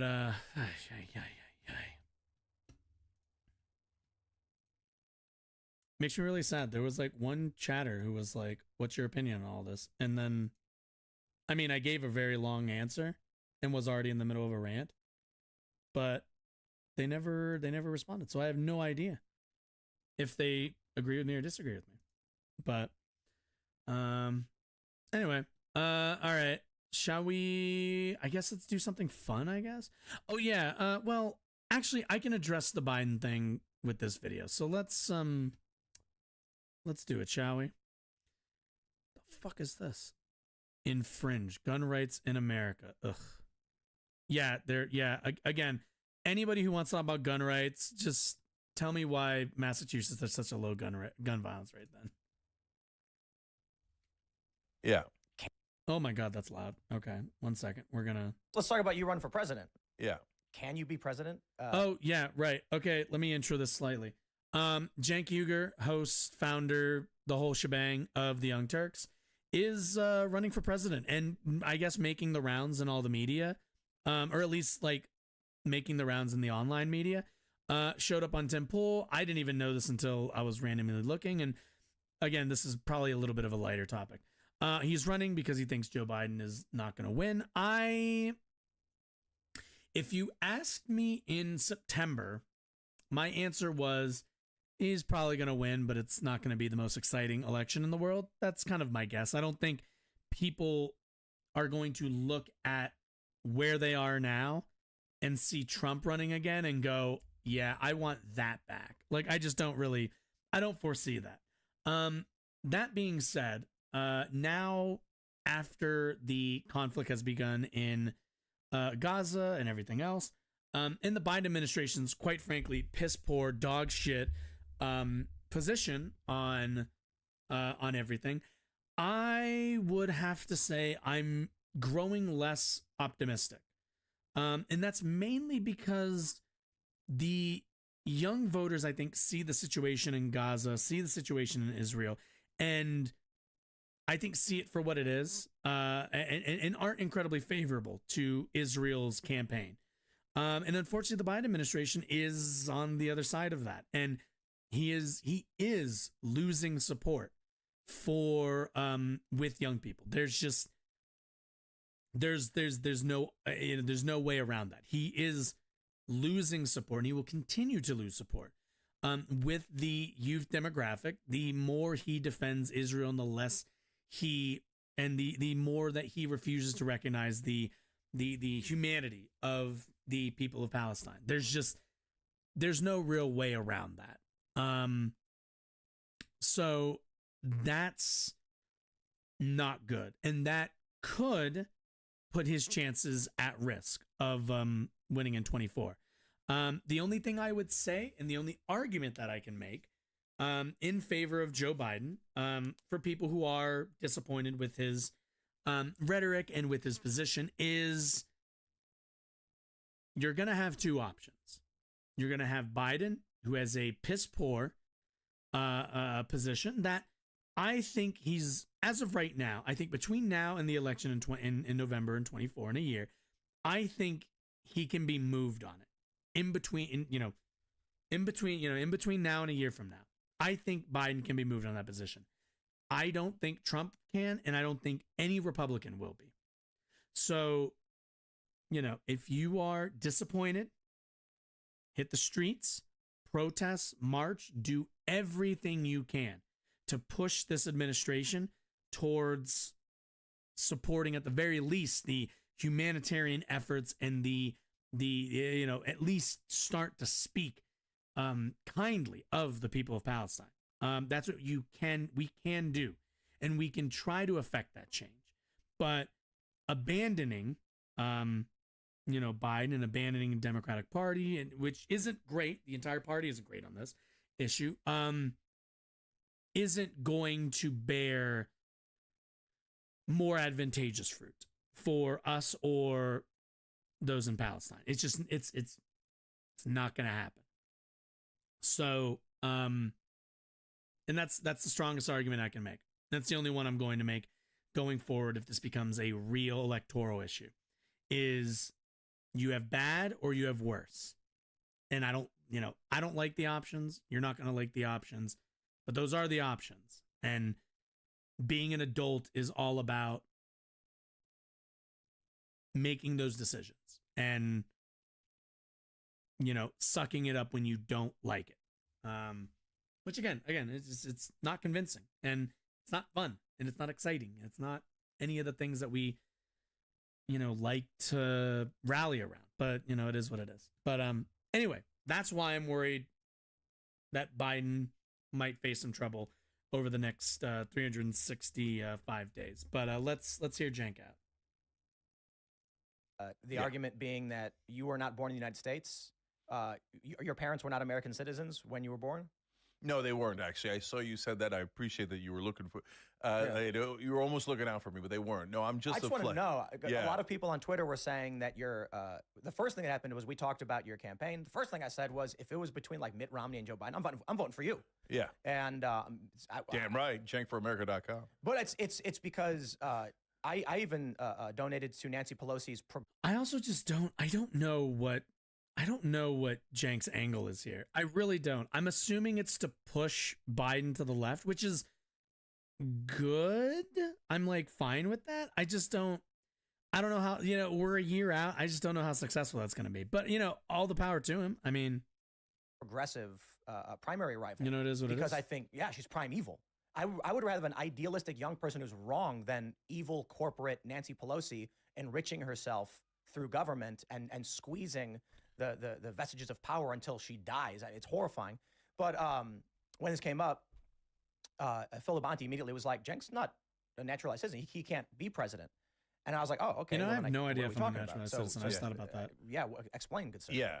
So first of all, I'm mainly in the race to make sure that Biden drops out. So I want to talk about that a lot. We like that. Why would he? He's at 37%. But why would he drop? Okay, wait a minute. Why would he drop out? Because a person who can't run gets in. Like, what's the pressure point here? I guess I don't understand. You shouldn't like that. You should be opposed what's the to alternative?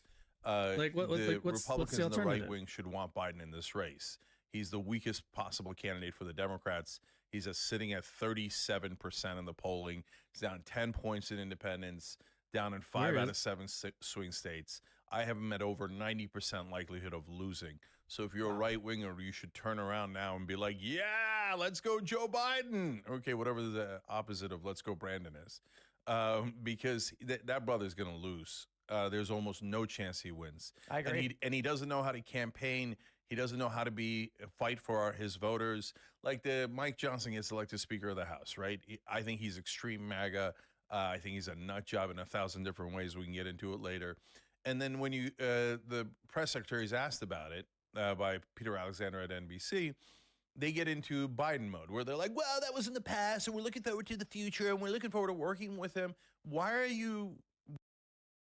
Just to lend some credence here. Yeah, 39 approve, 53 disapprove. I think this is only 95% of polls projected to fall in this range. Ooh, methodology. Well, I'm kind of curious. This is all voters, right? This isn't. Yeah, I think this is like all voters. So this isn't like. Yeah, if this is all voters, this is not good. I mean, it doesn't, like, obviously, it doesn't, like, he's got to disapprove of, like, plus 14. Yeah. But I'd be curious to see, like, just Democrat numbers, because that'll be the real, that's the number that's going to be, I think, important to Cenk as a candidate, is his primary numbers. Not so much, like, his general numbers, I don't think, like, I get the sense that these general numbers, or at the very least, well, what's this one? Oh, well, there's two of them. Approved 43. Can I see this one? Can I see this one? Or is it counted within? Oh, I think it's counted within. Okay. Yeah, because we have, okay, yeah. Because you have an RMG research, which is 3761, but then a McLaughlin or whatever, that's 4355. None of those are good numbers. But again, it's all about the methodology. And, like, if we are asking more Republicans, this can look a lot worse. I just don't know. But primary numbers, for Cenk's purposes, I think the primary numbers are going to be the important ones. If you can find, like, Democratic Party, like Mike internal Johnson, who's the party leader numbers. of the other party. You're supposed to fight for us. You're not supposed to go around being like, and Biden says it in nearly every speech. Oh, my Republican friends, I love Republicans so much. I work so well with Mitch McConnell and Kevin McCarthy. We've been ripping off the American people on behalf of corporate donors for decades. Wait, did I say that last part out loud? No. Okay, he didn't say the last part out loud. But even if you don't think that, even if you're the most hardcore Biden dude in the world, which, congratulations, there's 3 of you. Okay, there's like no enthusiasm. I can get into that too. It's not going to change the fact that the country's not into him. Like, what do you think about what Matt Gaetz did with McCarthy? So that's another one that's long and complicated, because I thought that there were good parts of that, and then, of course, disastrous parts of it, right? I love it. I mean, Matt Gaetz, let's be clear here. Matt Gaetz, you can give Matt Gaetz credit in the fact that he's, like, not bought the same way. Well, really, I think, like, he doesn't take super PAC money. He's, like, actually a populist, but from a, like, there will be people like, I think, Jimmy Dore and kind of that wing that's very, like, anti-squad. That'll be like, I wish AOC or, like, any of them in the squad was more like Matt Gaetz. But understand, Matt Gaetz is dead in the fucking water in terms of getting anything done. He is now, like for all the good, I think, he's done us, certainly, in creating chaos in the Republican Party. He's not going to be able to do anything else internally. Like, he's not going to be able to work with other congressmen. So it's going to be really tough, I think, for him to, work with, like, his colleagues, which is going to make him, again, like I said, dead in the water, which means his constituents get nothing out of voting him into office. They don't get shit because, again, he can't do anything. But that being said, maybe he's got his eye on, I think I've heard he has his eye on the governorship, maybe, after DeSantis. So, moving into more of an executive role in the state might be a better move for him. I don't know. But, like, I wouldn't want that kind of relationship with, like, the squad. And, that kind of internal conflict doesn't play that well, I think, in like the Democratic Party, the same way it does in the Republican Party. It's just Democrats, I don't think, Democrat voters, and I mean, like, normie voters, don't like to see a lot of infighting. So that's why it's not advantageous for the squad to make such a show of them, arguing and butting heads with leadership. It just doesn't play as well. Yeah, but let me ask you a question about you got to be native smarter, born. I think. Yeah. Okay, so I'm not a native-born citizen. I'm a naturalized citizen. Okay? Oh, okay. And so I think everybody I'm then natural. goes, well, I don't even know. can't you read, man? It's in the Constitution. It says right there you have to be native-born. Yeah, that's in the original Constitution. And right next to it is a clause that says that black people are 3/5 of a person. Well, can't you read, man? It's in the Constitution. It's right there, man. Yeah, but there's a thing called amendments that amend the Constitution. So that Has there part been an got amended amendment? out, the Oh, okay. 3/5 part. Obviously, Right, tons right. of the Constitution Has the other part got gotten amended out. amended out? And the natural born citizen thing was amended out by the 14th Amendment. Oh, I didn't know So that. the 14th Amendment says very, very clearly, anyone who is born or naturalized. Holy shit, I didn't know that. I thought I didn't. I actually, no, this is new information to me. I can run for, let's go. 2020, 2030 something. I don't Has know. due process and 2032. equal protection of the laws. So the Supreme Court has ruled that due process and equal protection means you have the same exact rights, and they didn't put naturalized in there by accident. They put it in on purpose. Makes sense, That makes very sense. Well, in that clearly case, then amends I'm the earlier full part of the of shit then? Constitution. Okay, where that naturalized changes the citizens calculus a did bit. not have equal rights. Now we do have equal rights. I mean, that's, again, the whole point of the 14th Amendment was to take out the discrimination in the earlier part of the Constitution. And they didn't say like, oh, born and naturalized have equal protection of the laws, asterisks, except for those goddamn naturalized citizens, they're not allowed to be president. If they wanted to say that, they could have said that, but there is no asterisks. They didn't say that. They said, no, naturalized citizens have all the same rights. Some people brought up that there was already a recent Supreme Court ruling which basically ruled the other direction. Yeah. Like, no, this is not how it's going Yeah, to work. so there's mixed rulings, no question. So there's you know, yes, a Schneider v. recent Russ, Supreme, they say that a more naturalized recent citizens and one. natural-born Americans have the same exact rights. It would be wildly unconstitutional to treat naturalized citizens as quote unquote second-class citizens. Which is kind of ridiculous. Like, who cares? Like, if we're talking practically, who gives a shit? Like, I don't care if you weren't born within our borders. It doesn't, like, what does that have to do with anything? Like, Okay. Now, in Schneider, they mention the presidential clause, but they don't comment on it. They don't say yes or no to it. They just note it and move on. Okay. And then there are decisions. This guy Hassan did a kind of a fake run. He's a good guy, good intentions. I imagine, I don't know him personally, but kind of did this amateur litigation, and the courts then didn't really get a chance to fully consider it. He came in with a really weak case, and so he got some rulings against him. But that is not at all definitive. And when you get into court decisions, even though the 14th Amendment is crystal clear, lawyers get in there and they're like, well, did they mean born or naturalized, even though they said born or naturalized? And then they mean equal, even though they said equal. Well, how about this case where even though it says equal, it doesn't mean equal? Yeah. yeah, I mean, it just seems like it's very muddy, which, I mean, I don't know. I don't know why we're going through all this rigmarole. Like, I don't know. I'll let him fight that keep out. And going. we are going to fight that out. We're going to fight that out in the courts, and we're going to win. I think you'll need an amendment. No. You think the Supreme Yeah, Court? good news. You're right. We did need an amendment. We got one. It was called the 14th Amendment. Well, all right. Okay. But do you think with the current makeup of the Supreme Court, Yeah. Well, it's no, more yeah, like political Supreme- than yeah. Okay, let's logical? break it down one by one. So, Tim, let me see if I can get agreement on logical and moral grounds. Okay. So, should naturalized citizens be second-class citizens where we go, we don't really trust you?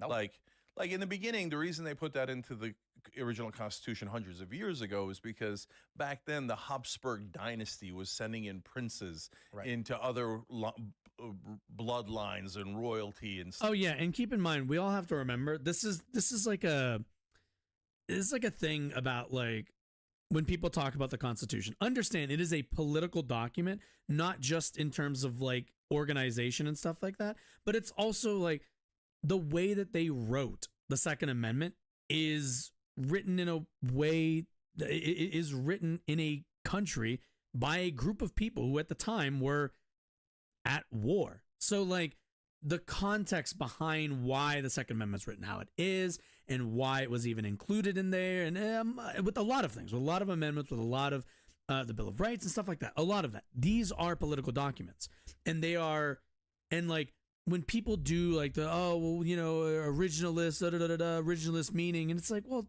that was a very, very, very, very, very different time. This was wartime that this was written.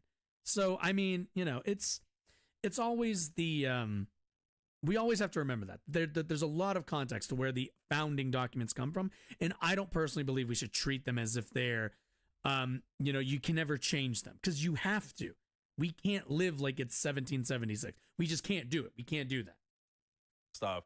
And we didn't want to be taken over by the Prussian Empire or the Hungarian Empire. So that's what it's an anachronism, right? Yeah. So like Congressman Ted Lieu's a Democrat, came here when he was 3 years old from Taiwan, grew up in Cleveland, doesn't remember Taiwan, right? He's a colonel in the U.S. Air Force. Patrick Bet-David's a right-winger, was in the 101st Airborne. His family ran from Iran during the Iranian Revolution. He's Armenian Christian. Is he disloyal? Is he more disloyal than other Americans? No way. I mean, you tell me. Do you look at those guys, Arnold Schwarzenegger, et cetera, and go, they don't love America enough. I bet they're going to sell us out to Austria or Iran or Taiwan. I think you find Americans will do that too. I think you'll find there's traitors of this country. We had that Fuck yeah, story it's called about the Republican Party. The military couple selling nuclear secrets. I think what was that, like last year or whatever. Yeah. So I in this globalized culture and world that's being built with communication technology, I think that the question that comes up is you have to choose one of two directions, which is they either amend the 14th or amend the Constitution away in that direction or recognize exactly what you're saying. The issue being, what we see now is birth tourism. Mm-hmm. So based on the 14th Amendment, you have women in China, men and women in China, will hire a surrogate in California to have their kid for them. So that kid is both Chinese and American. And then what? That kid's going to grow up in China and come back to the United States and be president? They're allowed to. So I think. I mean, look, my family is a perfect example. It's not. And that's and it's like stupid bullshit that we wouldn't have to contest with if we didn't have that understanding. Like, no, seriously, like this is a scenario that we created by our own like dumbass rules. Because what's the alternative? They would just have their kid, they'd immigrate here, or maybe they'd live over here and they'd try to run for president, and it would just be, do they have better policies? Like, it's very odd but again, that's feeding into or hearkening back to like a lot of the xenophobia that like started in the country because, again, wartime. But yeah, it's just very cringe. Move on from that nonsense. It's a pretty global world at this point. People move all over the place. I mean, fuck, wasn't like Trump not even born in the U.S.? He's born in like Ireland or something, if I remember correctly. It's like it's fine. Like it's not people can lead wherever. They're not anchor babies because my sister grew up in America like I did, but she went back to Turkey, and when she came here, she wanted to have birth here more because of not like anybody thought like, oh, these kids are going to be the president, right? No, because it's better health care, comfortable, and with her parents, with my mom and dad to take care of her. So for when she had both Hassan and Murat, my two nephews, she came back to America, where she grew up, to have the kids. But they did spend their childhood in Turkey. So Hassan actually came to America when he was 18. So wow. So God damn, 18?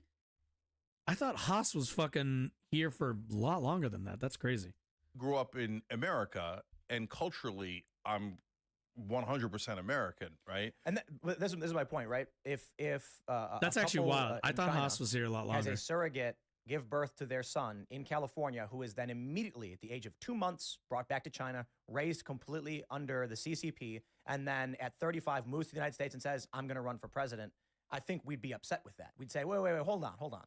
And for someone like what did Patrick he say? Bet-David, or wait, hold on. 35 moves to the United States, brought back to China, raised to their son in California, who is then immediately at the age of 2 months brought back to China, raised completely under the CCP, and then at 35 moves to the United States. And what does that mean, raised under the CCP? Like, what does he mean? Like the government's raising them, or like just raised in that environment? Which, again, we're a melting pot. That's fine with me. Says, I'm going to run for president. I think we'd be upset with that. We'd say, wait, hold on. Well, I think, whoa, no. No, whoa, Tim, what are you talking about? I think that person has a right to run for president. They have a right to, forward their ideas and present them to the American people. And if the American people like it, then we go that way. If the American people reject it, then that's fine too. I don't think that matters that much. It's like, yeah, they should have a right to run. They should have a right to make their argument. If they have a shit argument, then they'll fucking lose.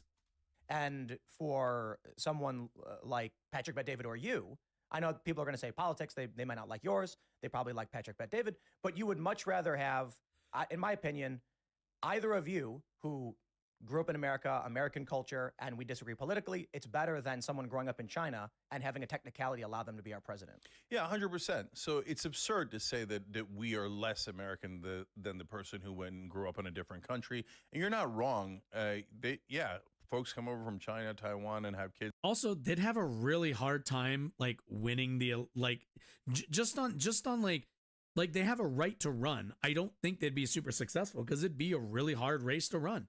You would have to convince people that, hey, I didn't grow up here, but like I want to solve the problems and I want to live here and all the rest of that stuff. Which like, yeah, it'd be the uppest it'd be the 89-degree angle you'd have to climb in politics. So I don't really think that's I don't really think that's a reasonable concern if we got rid of the naturalization or the natural born citizen clause, clause. I don't like that. Doesn't really. They'd have to win an election, and that's gonna be incredibly hard. Kids in LA, that's a common phenomenon. People know that, and they do that for tourism. And so we can argue about whether that should be allowed or not allowed, but to say that we're less American than they are is absurd. It's totally absurd. So logically and morally, everyone gets we shouldn't be second-class citizens. We should have the same exact rights. And look, I don't know if if you guys watched the Netflix show about Arnold Schwarzenegger. Mm-hmm. So it just reinforces what I would have figured about Arnold, which is that I love America. We can get into that too, right? But if anyone loves America more than me, it's Arnold Schwarzenegger. I'd love it if America stopped blowing up kids overseas. Yeah. Just because. And that's another thing with the left. I love you guys, but it's okay to say that America has done 100 things wrong, and still say you love it. Okay, and for the right. What is this left thing? People on the left don't hate America. We have strong critiques of it. God, cringe. Right wing, it's okay to say you love America and still say that we did 100 things wrong. It doesn't make us like evil. It just makes us human.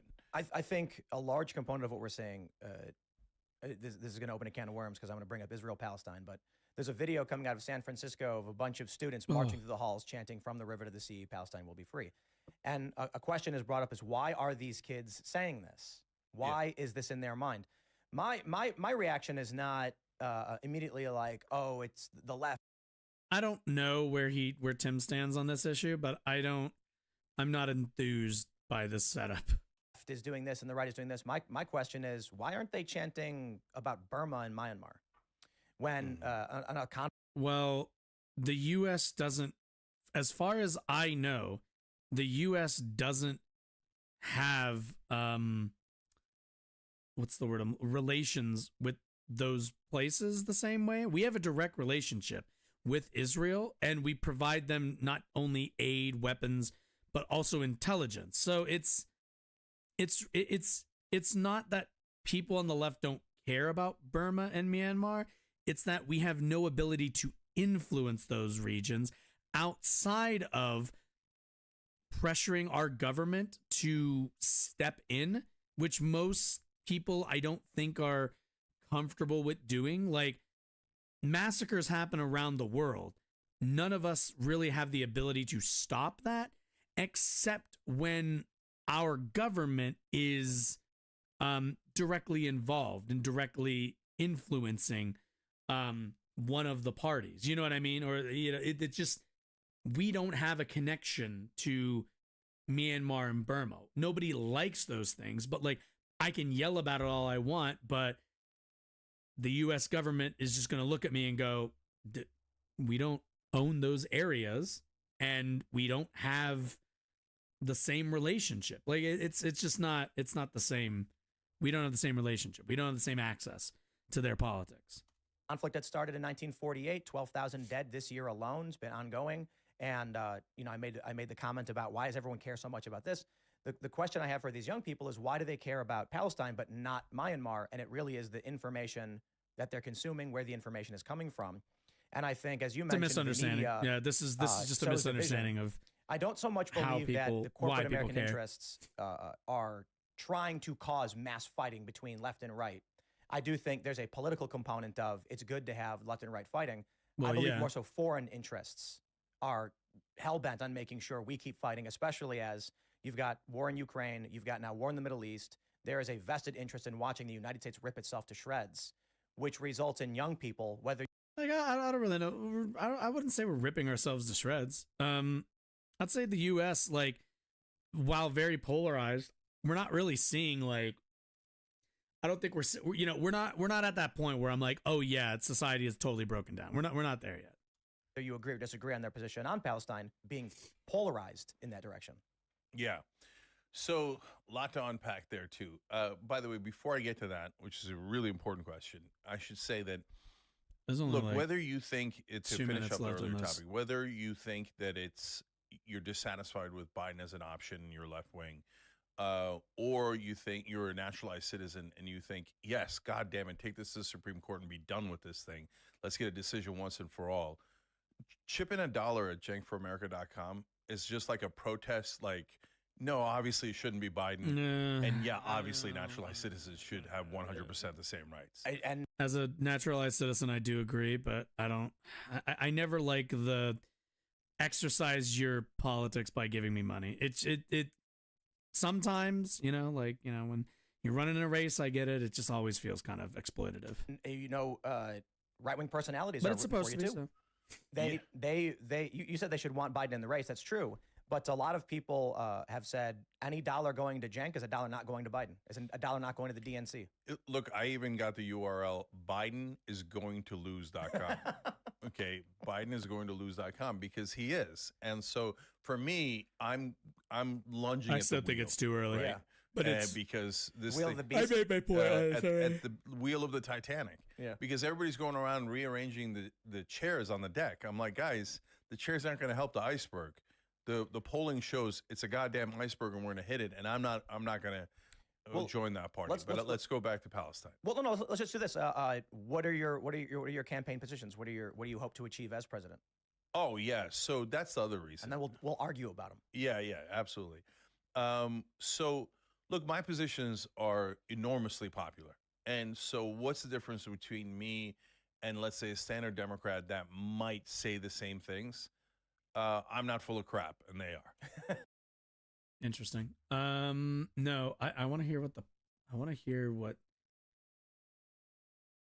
it probably hasn't gone up yet. Tulsi Gabbard, Joe Rogan, George Floyd. Right. Okay. The clip hasn't gone up yet, I guess. Okay. Well, at some point maybe we'll try to look to see what Tim's whole thing is on Palestine. I'd kind of be interested. Anyway, well, I think did we make it through everything? Oh my goodness, we did. We made it through everything. All right. Well, this has been this is the first day back. I gotta say, I'm gonna give myself a little credit here. I don't feel as rusty as I was worried I would, but definitely a bit rusty. Next, okay, so Wednesday will be the next show. I'm not 100% sure. As far as I'm aware, or like as of right now, 2:00 is still going to be the time on Wednesday. There is going to be a new schedule. I'm not streaming 3 days a week anymore, sadly, but we are going to be streaming 2 days, but I'm thinking for longer periods to kind of make up for the less days. So longer shows. Yeah. Other than that, do I have any? I don't think I have anything else. Yeah, I can't really think of anything else. I should probably do the thing that they always tell you. If you enjoyed any of what you watched, if you learned anything, if you got anything out of it, if you're here watching, you should hit the follow button. If you're on Twitch, you should absolutely go and hit the subscribe button over on YouTube. If you ever want to see past streams, if you want to see, clips, share those around, do all the rest of that stuff.